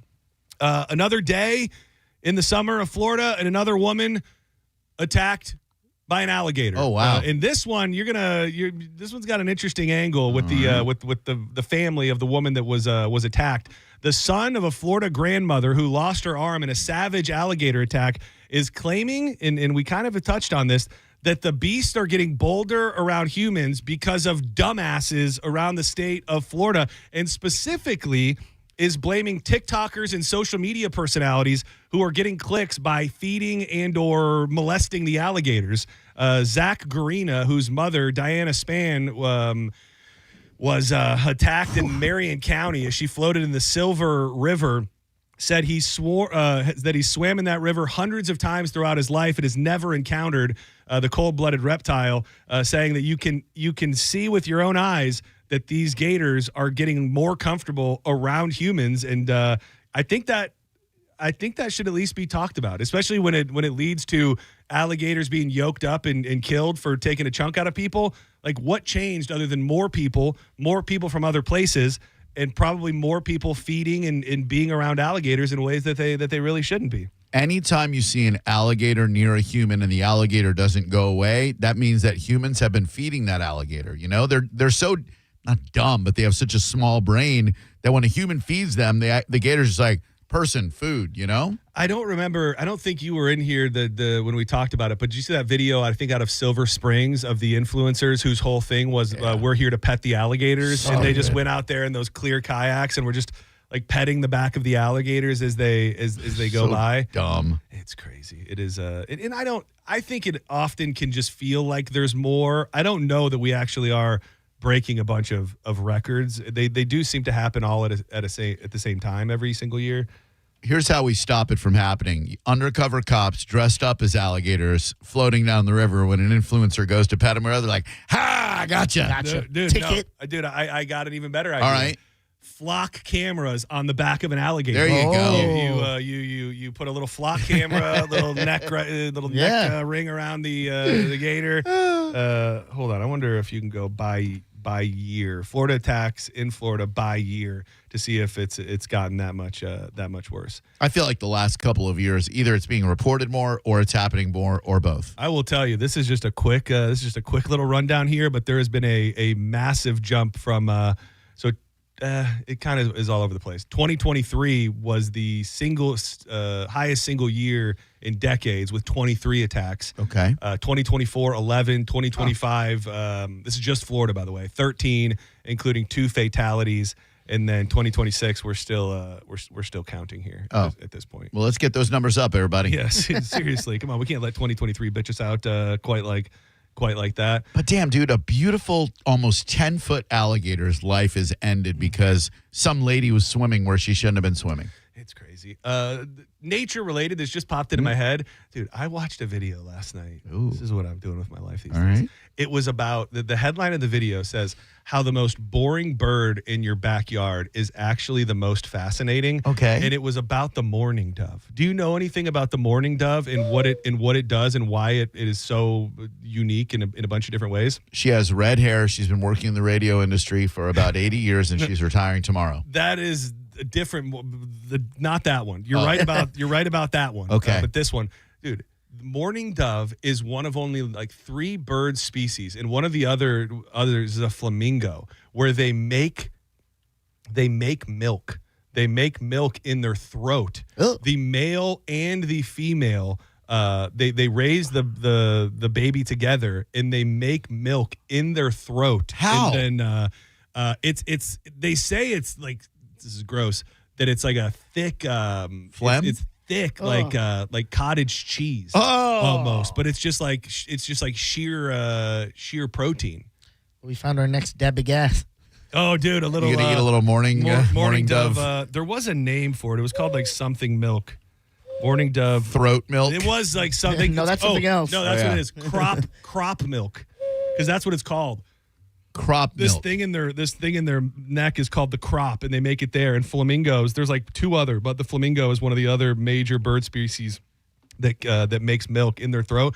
And the other fun fact was, they're one of the fastest birds, like common birds. They are faster than every single one of their major predators. They're faster than certain breeds of. They're actually built like a hawk. Like the way that they fly, it's more like a hawk. It's faster than there was like 10 different hawks that they're faster than, like a Cooper's hawk and other ones. Yeah. Like they very rarely are taken in the sky by predators because they're so damn fast. Faster than a peregrine falcon. No. That would 200 miles per hour. We don't have those here naturally, do we? I don't believe we have them in Florida, but it is the fastest animal on the planet. 200 miles per hour. They can just dive bombs. Jeez. And these birds live longer than most other birds. It is not rare for a mourning dove to live over 30 years in the wild. Wow. So it's like if you see you see a mourning dove, just know like it may be chilling in your backyard for the past 25 years. They're cool looking and they sound neat. Yeah,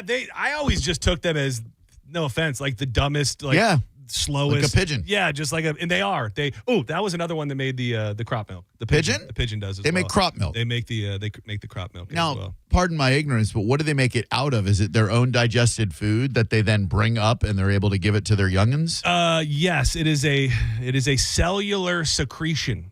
It looks and feels thick and pale with a consistency similar to cottage cheese, packed with fat, protein, and helpful antibodies. So the first few weeks are just the crop milk for the babies. Then they go to a mixture of seed and crop milk, and then at some point they go to just the seeds.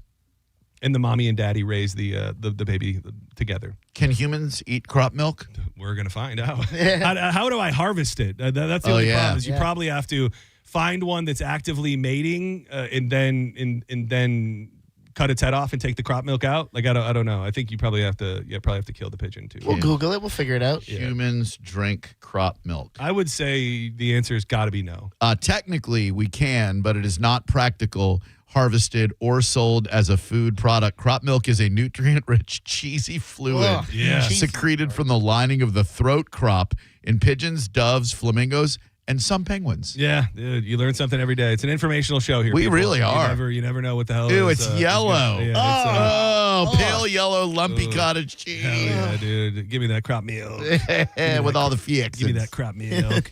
Nothing to be alarmed about, but, you should always know what the hell is going on in this world and in the Atlantic Ocean when it comes to potential storms. Now tracking multiple areas of interest in the Atlantic. One just got named. It's out there doing its own thing. No harm to any land. Cristobal is now officially in the central Atlantic, and there is another wave out there that is at, I believe, at 80% of developing over the next 7 days. But according to everybody, including the great Paul Delgado, the one that we would have to maybe think about at all is the wave that just came off of Africa within the last day or so. It is at 20% to develop in the next 2 days, 30% in the next 7 days. It's that time of year. That's all there really is to it. They said that the numbers were going to be way down this year when it comes to major storms and named storms, but all it takes is one. Like, all it takes is one storm for it to be the worst hurricane season that we've ever had here. And I'm not saying this means anything, but I remember Mike and other meteorologists saying that, like, before a lot of the big storms, you get this like weird stagnant burning heat feeling. Oh, no. And I feel like over the last 2 days, like, there's just that feeling where you almost feel like you're in your own little personal heat dome where like your flesh is burning a little more and it's like you can just feel the moisture and the heat permeating off of your body. It's not good. It is weird. It's more extreme than usual because I was outside this morning out by the Busch Gardens area, and after 10 minutes of being outside, I got in my car. I'm like, why am I drenched? Yeah. Like, not just sweating, but pouring sweat. I saw Dennis Phillips say last night that it was 11 o'clock at night in areas like in St. Pete and other spots near the coast had feels-like temperatures still of near 100 degrees at 11 o'clock last night. So when you get no cooling at night and no rain, which I don't think we're going to be getting for the next couple days, it heats up that water. It heats up everything, and we have learned, the hot water is fuel for those storms. So go away. We don't want none. But at the same time, I think the Bone has positioned themselves as the place you want to be tuned in during any storm type situation. But hopefully it doesn't come to that. But you should always know. Yeah. What time tonight do I need to look at the sky? Oh, yeah, dude. 10? I'm so excited. 10, you could potentially see stuff starting at 10, but the real sweet spot is going to be from 12 to 3 a.m. It is going to be one of the most visible meteor showers of the last 145 years because of the moon that we have, which will be barely non-existent. Will be a very, very dark sky, and tonight there's not to be any rain or clouds in the sky. So all along the west coast of Florida, if you can get to a spot with the least amount of light, I'd imagine out by you is probably pretty damn good. I would think the Odessa area. I was just wondering to myself, like, what in the entire Tampa Bay area, Hillsborough, Pasco, Pinellas, what city or what area has the least light pollution? It's got to be somewhere out there. I mean, it really does. I don't know. Maybe if you make it to the beaches, depending on the beach, you might be able to look out into the dark sky. I know that if we talk about our entire listening audience, because I've researched like dark parks and places that stargazers like to go. Of all places, Nokomis. At the Jetty in Nokomis has been deemed one of the best spots for stargazing. So I thought there are like national parks out there that are like dark parks where they're made to go and look at the stars in the most pristine way. And we've looked at going to them one day. There's one way up north in Michigan where people, pretty much astronomers and people that are just all about the stars, will go, and you can get the most pristine views of the stars. And tonight would be the night to find a place like that. I mean, I know Williams Park in downtown St. Pete's a pretty dark park. That is pretty good. Dark in a couple different ways. Dark spiritually, melatoninly, and light-wise. All right, let's step aside for a moment. When we come back, I love it when you said melatonin, melatonin. I was melatonin. Take to go to sleep. Melaninly. I was making up a word no matter what. I just made up a word based on the wrong word. Yeah, melatoninly is what you do when you're trying to get some extra Z's. By the way, why were you guys talking about Ambien when I turned on my radio yesterday? Are you talking about suicides? Oh yeah. Yeah. Oh. Yeah. Well, I got dark. No, sorry. I've just heard people fight through that Ambien buzz, and there's just like some whole other thing on the other side of it. I learned that from role models. Oh yes. Yeah. He takes it out camping. Yeah. Dude, I remember there was a bit on this station back in the day, Spice Show. They had Jared take Ambien, and then they I think quizzed him or something. Sounds fun. Because it's supposed to be like a truth drug too. Right. Once you make it past the sleepy part, you can tell no lies. Is that true? Yeah. That's what they say. That's what they say. You got to test this Yeah. now. Well, procure us some Ambien, big boy. He's got sources. I got a Dizzy Does It for us on Friday. Dizzy Does Ambien. Don't go anywhere. When we come back, plenty more joints to fire up as we make way for Drew Garabo Live. I'm sure Drew already saw this, but a brand new feature when it comes to Halloween Horror Nights. If the nighttime and the darkness is too scary for you, they've got a new offering. It actually sounds pretty damn cool. And we'll also visit the phenomenon of women falling in love with psychopathic murderers. One of the worst murderers of our generation. What do you know? He's found love while behind bars. We'll unpack all that and a bunch more coming up next in the back half of John's Joints.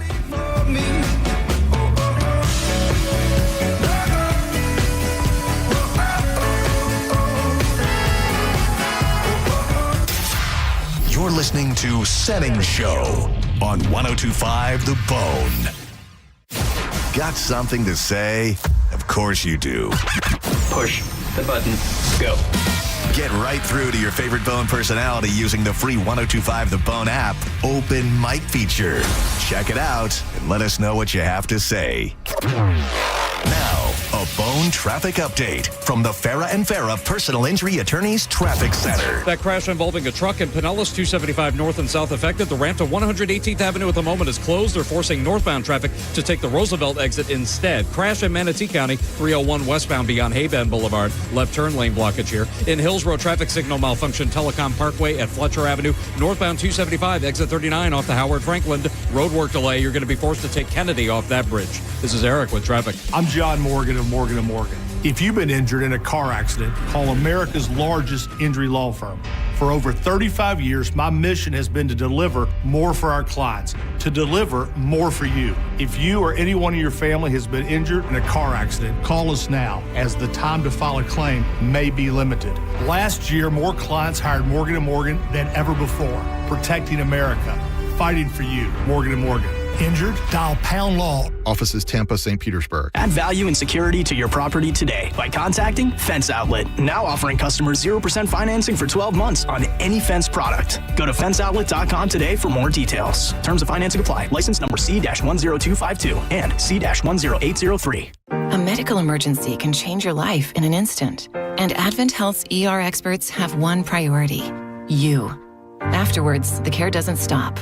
What comes next matters just as much. The choices, the milestones, the living.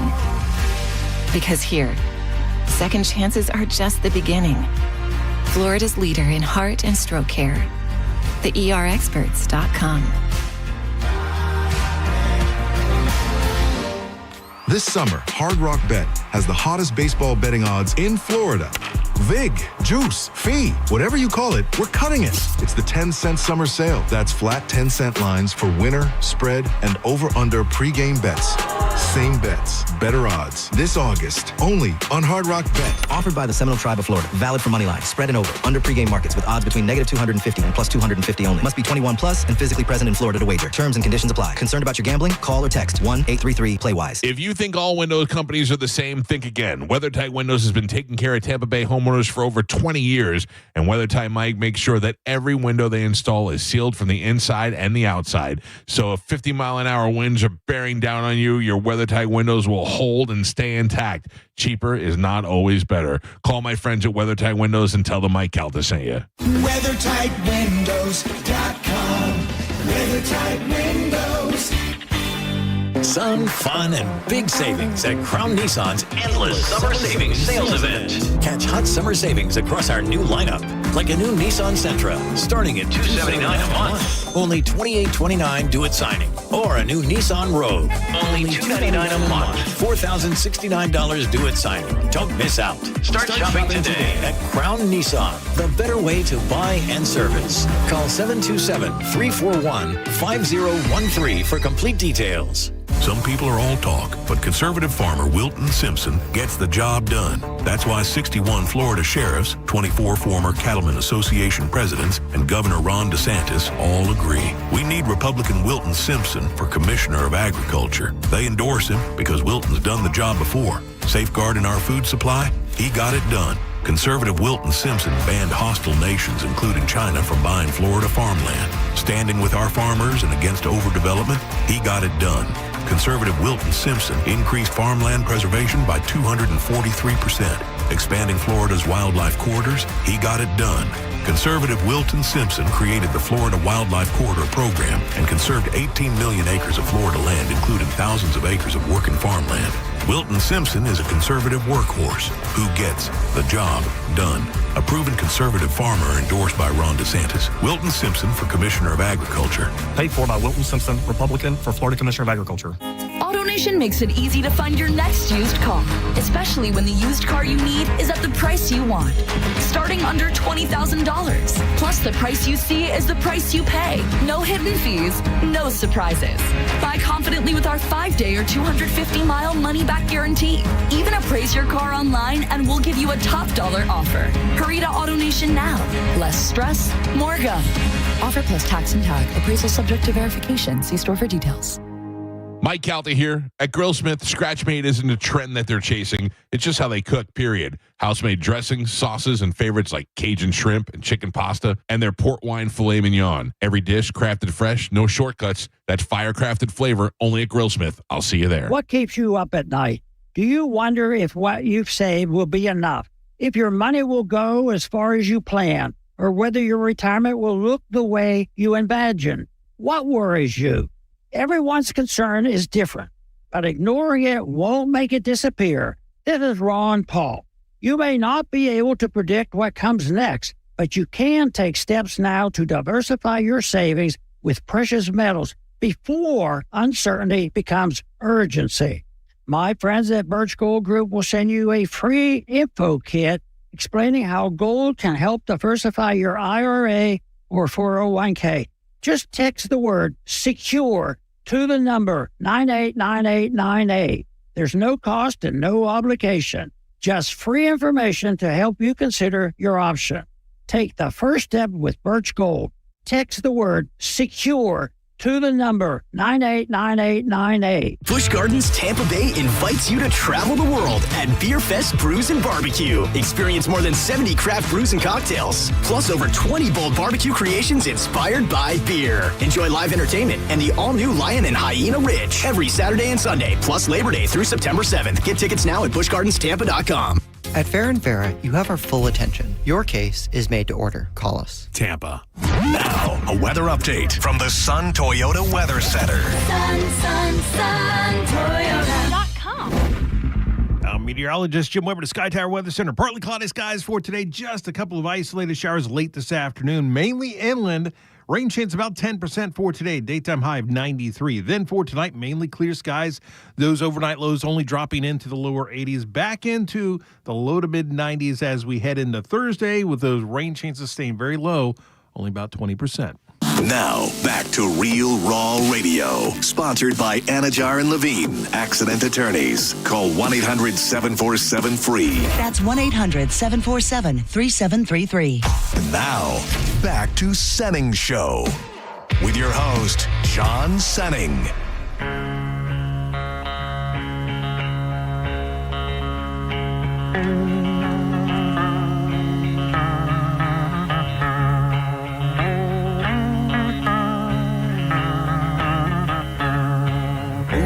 To the country, I'm gonna eat a lot of peaches.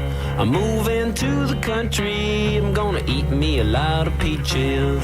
I'm moving to the country, I'm gonna eat a lot of peaches. Welcome back to Senning Show. We got the back half of John's Joints for you. Peaches come from a can. Dude, whatever happened to Pusa? Whatever happened to these guys? These. If you would have met me when I was 12 years old, I would have told you this is the greatest rock band that ever existed. Two bands that you love, Cake and Pot USA. Yeah.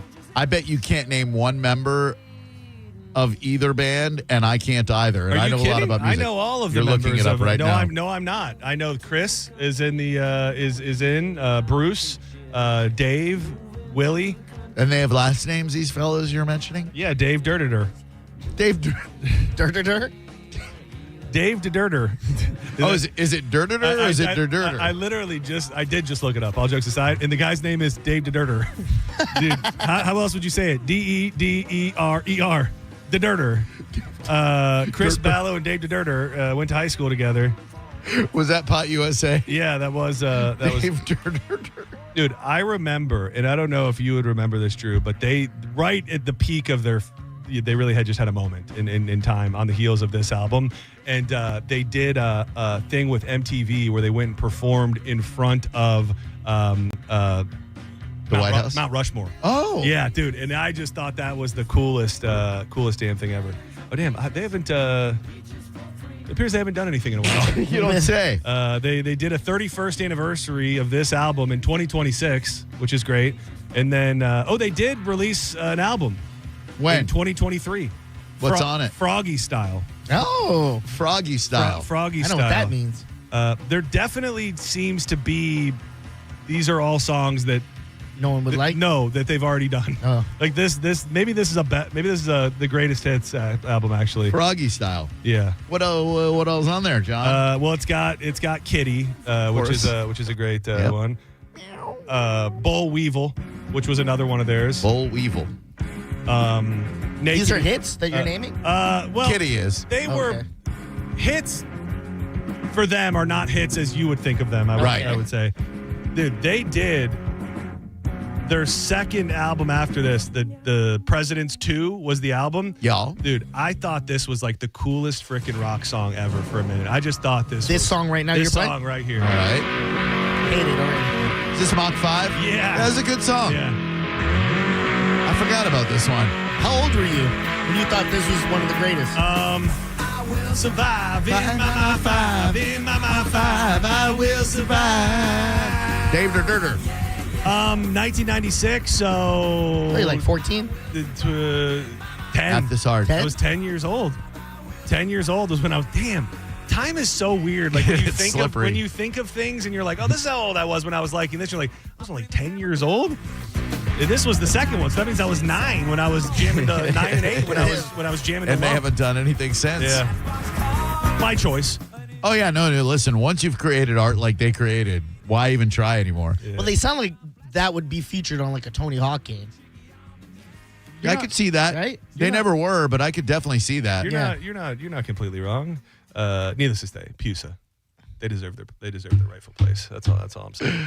I actually had this for Mo DeWitt, and we didn't get a chance to get to it. But I think it's a theme, at least for me, that it is an addiction and a problem for our society that we cannot stop having people deliver food to our house. We could drive there, we could go get it, we could do a million different things, but because it's an option, we will pay, and we will pay anything, and we will accept that it's often wrong and bad, and nobody can do anything about it. But the Federal Trade Commission announced today that it will be sending out hundreds of thousands of payments to settle a lawsuit alleging that Grubhub tricked customers with hidden fees and deceived drivers.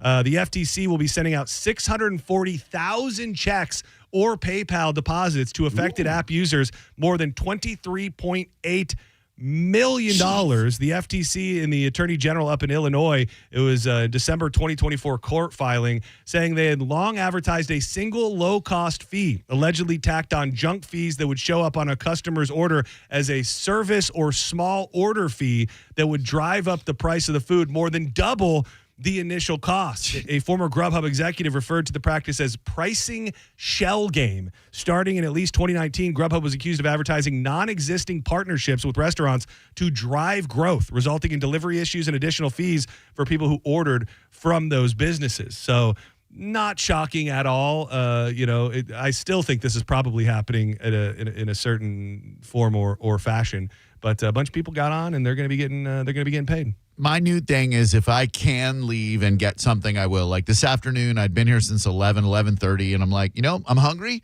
I'm going to drive my ass to Joel's Kosher Deli and get myself a bagel. Yeah. That is the way to do it. I think about growing up and how we didn't live near anything. And like we never like there wasn't anything, but like you wanted food, you'd go get it. You know what I mean? Like it's just the nearest food period for us was probably 20 minutes away. Like you could get to a corner store and get some milk and some snacks and maybe a pizza 5 minutes or less. But to get to the McDonald's, any chain restaurant, like it was at least 20 minutes away. And it was not a thing. You would just go do it because it's what you had to do. And now it's shameful the places that I've ordered and got food delivered from that I could have been to and back in less than 10 minutes. And still, it's there. And I think it's part of something about humans where it's like if we can find an easier path, even if we're paying stupid money for it, we'll do it. Yeah, we talked about it when you were away, and 2 days ago, got DoorDash. Yeah, dude. It was only, like you said, less than 10 minutes away. I could have just went and got it. And I was like, no, I'm going to stay home and watch some Netflix. No, I'd rather pay $37 for a $19 entree. You know? And I'm kind of surprised that there's not more restaurants, specifically like respectable restaurants, that aren't playing the game anymore, because it's like a lose-lose in that sometimes you can reach out to the restaurant if something's wrong, but 99% of the time the protocol is you reach out to Uber and they will they will refund you or give you some half-assed discount on your next order or something like it. I brought up what we did over the break, and it was just so stupid, but it was enough to ruin it. It was on my birthday that night. We ordered White Castle, and I ordered like 10 White Castle burgers, and it was bizarre. I don't even know how they messed the order up in that way. I ordered 10 White Castle burgers. What I got was 14 White Castle burgers. 4 of them made the way that they were supposed to be, and 10 that were completely covered in ketchup, which is just a vibe ruiner for any White Castle aficionado. And it's like, so then you go and you tell them that it's wrong, and they want to give you like 10 cents a burger because there was an added condiment. Like, you got the order, they say, right? Yeah. But it's like, that's not what I ordered. I didn't get the order. It ruined the whole thing. Yeah. It really did. I think one of the things that stopped me from going, besides like paying all those prices, is when I would like get McDonald's, no sauce. When it Yeah, comes to that nuggets. too. I'm like, what am I supposed to eat? Oh, use ketchup? That'll ruin weirdo. that'll ruin the damn game. And it was the same thing. They were not going to give you the full thing because you got your meal, but how am I supposed to eat this without the sauce? Did you? I don't think we talked about it on the air today yet. Did you see who the latest victim of foodie justice was? I did. Hold on. Give me a second. Wicked Oak, he did the Cuban sandwich. I did. I saw that. I don't remember. And whether it was boiled good or bad. peanuts. No, this is near and dear to our heart. It is. It's one we love. The galley. Yeah, he hated The galley. grouper sandwich. Yeah, the grouper sandwich. But you know what? You got to love Mike's honesty. Yeah, and he you better have a moist bun. Do not give this man a flaky, dry. He knows buns. Yeah, lick the bun a couple times before you give it to him. Do not give this man an unbuttered, untoasted, dry ass bun, because that'll be a deal ruiner right there. 2 things he hates is a regular old bun that's dry and unseasoned food. You better put a bunch of salt and all that stuff on there, otherwise you'll feel the wrath of foodie justice. You will. He will be the judge of that, and he will judge you absolutely accordingly. Dude, but how good did that Cuban look at Wicked Oak? Did you see that thing? That looked pretty damn good. Snap. He also did, and I want to say I saw somebody. Oh, I think it was Johnny. I've never been there, and I've got to, as a submarine sandwich lover, it Simply Delicious. Right over there, it's a little hole in the wall. The only reason I know where it is because it was in the same plaza as the original location of Violet Stone. But it's like an old school deli that makes these just beautiful giant sub sandwiches. And I think they're known for this like house Cuban that is nothing like a Cuban at all. But I think they both had it and had very, very good things to say about it. It looks like a little gem. Who did Big Tony's Deli? Was that Johnny or Foodie Justice? Big Tony. It's like right up here on 4th Street or something. Is that, wait, you're not thinking of, isn't that Big Dogs? No. You talking about the place we used to eat? We used to eat there time and time again. It's in the little plaza on 4th, right up here on your left-hand side if you're headed towards downtown. Yes, I think so. Big Steins. Oh, no, not Big Steins. I know Big Steins. No, somebody did there. I think there's a Big Tony's Deli that's right near here or in downtown St. Pete. Tony D. That's it. Tony D. Yeah, I've had that. Okay, I've had that. good. It's good. I'm super particular with my subs and my sub bread. This bread to me did not hit me where I need to be hit. Right now, I think my favorite Italian sub in the Tampa Bay area, especially on this side of the bridge, is that DeCosmo's. DeCosmo's, which is over in Pinellas Park, which can be described as a mini Mazzaro's. Dude, they've got a spicy Italian that comes with this house-made spicy giardiniera. It's really, really good. They bake all the bread fresh there and everything. That's one of my favorite subs right now. I'm not seeing it on Johnny's. What was it called again? No, it's called Tony D's. Tony D's. It is called Tony D's. Yeah, and I think it was Foodie Justice. Yeah. How does he stay so slim? Dude, you know the other one that he did that really everybody just raves about, and my sister-in-law used to work there. It's in Seminole, and it looks just crazy good, is Big Jim's. Big Jim's famous steak and smokehouse. Oh, yeah. So, yeah, he did, I forget all that he did. They're known for their prime rib, but dude, they do barbecue, smoking it legit, and people just rave about that spot. You got to get to that Weldon's I know, seafood, dude. I Those know. clams, when you try those whole belly clams, my God. Yeah. And the lobster roll, you'll never go back to Boardwalk again at John's Pass. Really? I will take. Love me a You haven't lobster had roll. it though. Yeah. Sarah got it. Oh, you've had the lobster roll from from Boardwalk. Oh, yeah. Yeah, a long time ago. It was good. I don't believe you. No, only because not that long ago you guys went and you were like going for the first time, and I swear you got a Philly. Me, you might be right. I might not have. I will tell. I'm not saying that you're wrong. I'm just saying I'm wrong. I'm ready to take the challenge. I'll be the judge of that. Let's go. All right, we'll do a lobster roll challenge, blind lobster roll challenge. Yeah, Won't say where it's from. We'll get one from Weldon's. We'll get one from Boardwalk. We'll see who's got the better one. You go hot butter, or do you go cold mayo? Like cold. Same. I like the cold one. Same. I like the cold one. All right. Oh damn, we're late as hell. We got to get going. But I did tease it, so let me throw this up real Next quick. show sucks anyway. Don't say that. Sorry. He doesn't like when that's not going to go well for you. Those who think that Universal Studios Halloween Horror Nights is a bit too scary with all the lights off are getting a new option with a new chapter for the attraction this year. Universal Studios has announced its first ever daytime add-on that is dubbed Unmasking the Horror, a daytime behind-the-scenes glimpse at the long-running horror-themed event. The Unmasking the Horror Tour will offer guests a closer look at the craftsmanship that goes in to Halloween Horror Nights. The guided lights-on walkthrough offers unique insights into the creative process behind the Sinners and Quinceañera music, but it's Quinceañera, like a quinceañera, but you kill. Okay. Quinceañera. So I'd see this being a thing for the super duper big fans on like the inner workings of it. All. So all three of them will enjoy it. Yeah. Nice. Oh, dude, are you kidding me? Oh man, Dude, it is a cult, bro. It is. I mean, I don't know if they're printing money. Like, I mean, it's starting now. It's going to start like next week, probably. I think so. It starts in August. It's sold out damn near every night, and they go even further past Halloween now. So it's only $20. It's only $20 to do the daytime thing. So, and then Chris Watts, that is the guy who killed his wife and his young daughters. He's always had that weird, like I could just feel that he had that weird thing that he had women followers, which a lot of killers do. And what do you know? This dude is going to be married for behind bars. He's in a relationship with Lizzie Henderson, 39. She is a smitten Ohio realtor who has already relocated to Wisconsin to be closer to the prison where her murderous beau is held. She confirmed she was in a relationship with Watts, admitting it could be seen as weird, but said that she met the prisoner, who she claims is now a born-again Christian. How things began is between me, him, and God.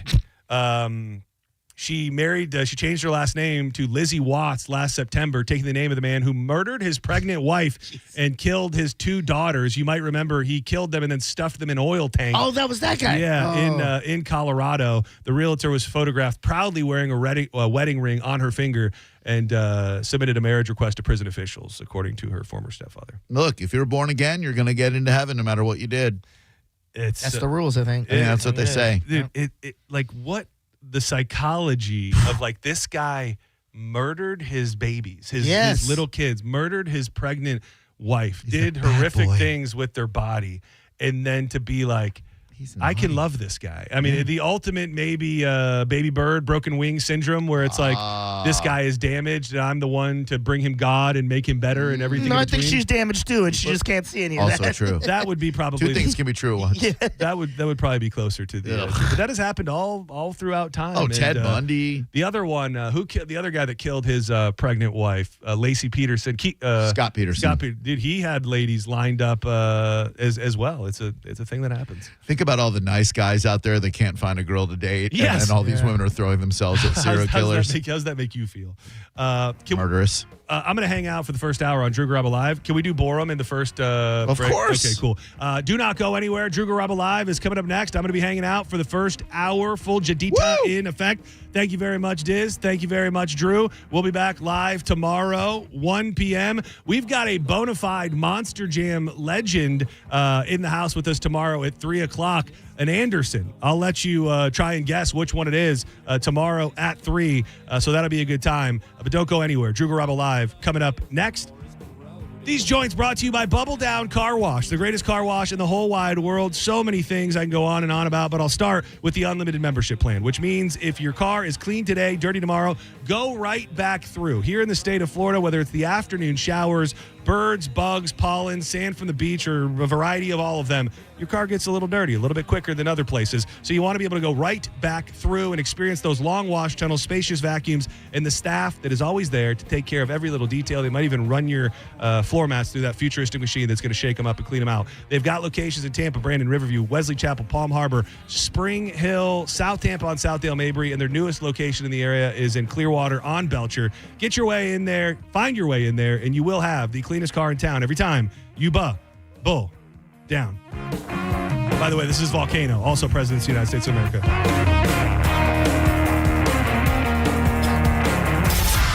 You're listening to Senning Show on 102.5 The Bone. We are Real Raw Radio. 102.5 The Bone.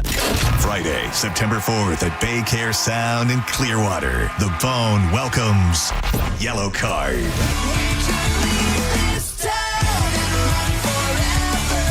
With Water Parks and Dylan Catrone. And The Bone wants to put you in the front row for free. Visit theboneonline.com now to register to win. Tickets are on sale now. Get 4 lawn seats for only $97. Get them at thebaycaresound.com. Yellow Card, live in concert. Sponsored by Clean Earth Systems from 102.5 The Bone.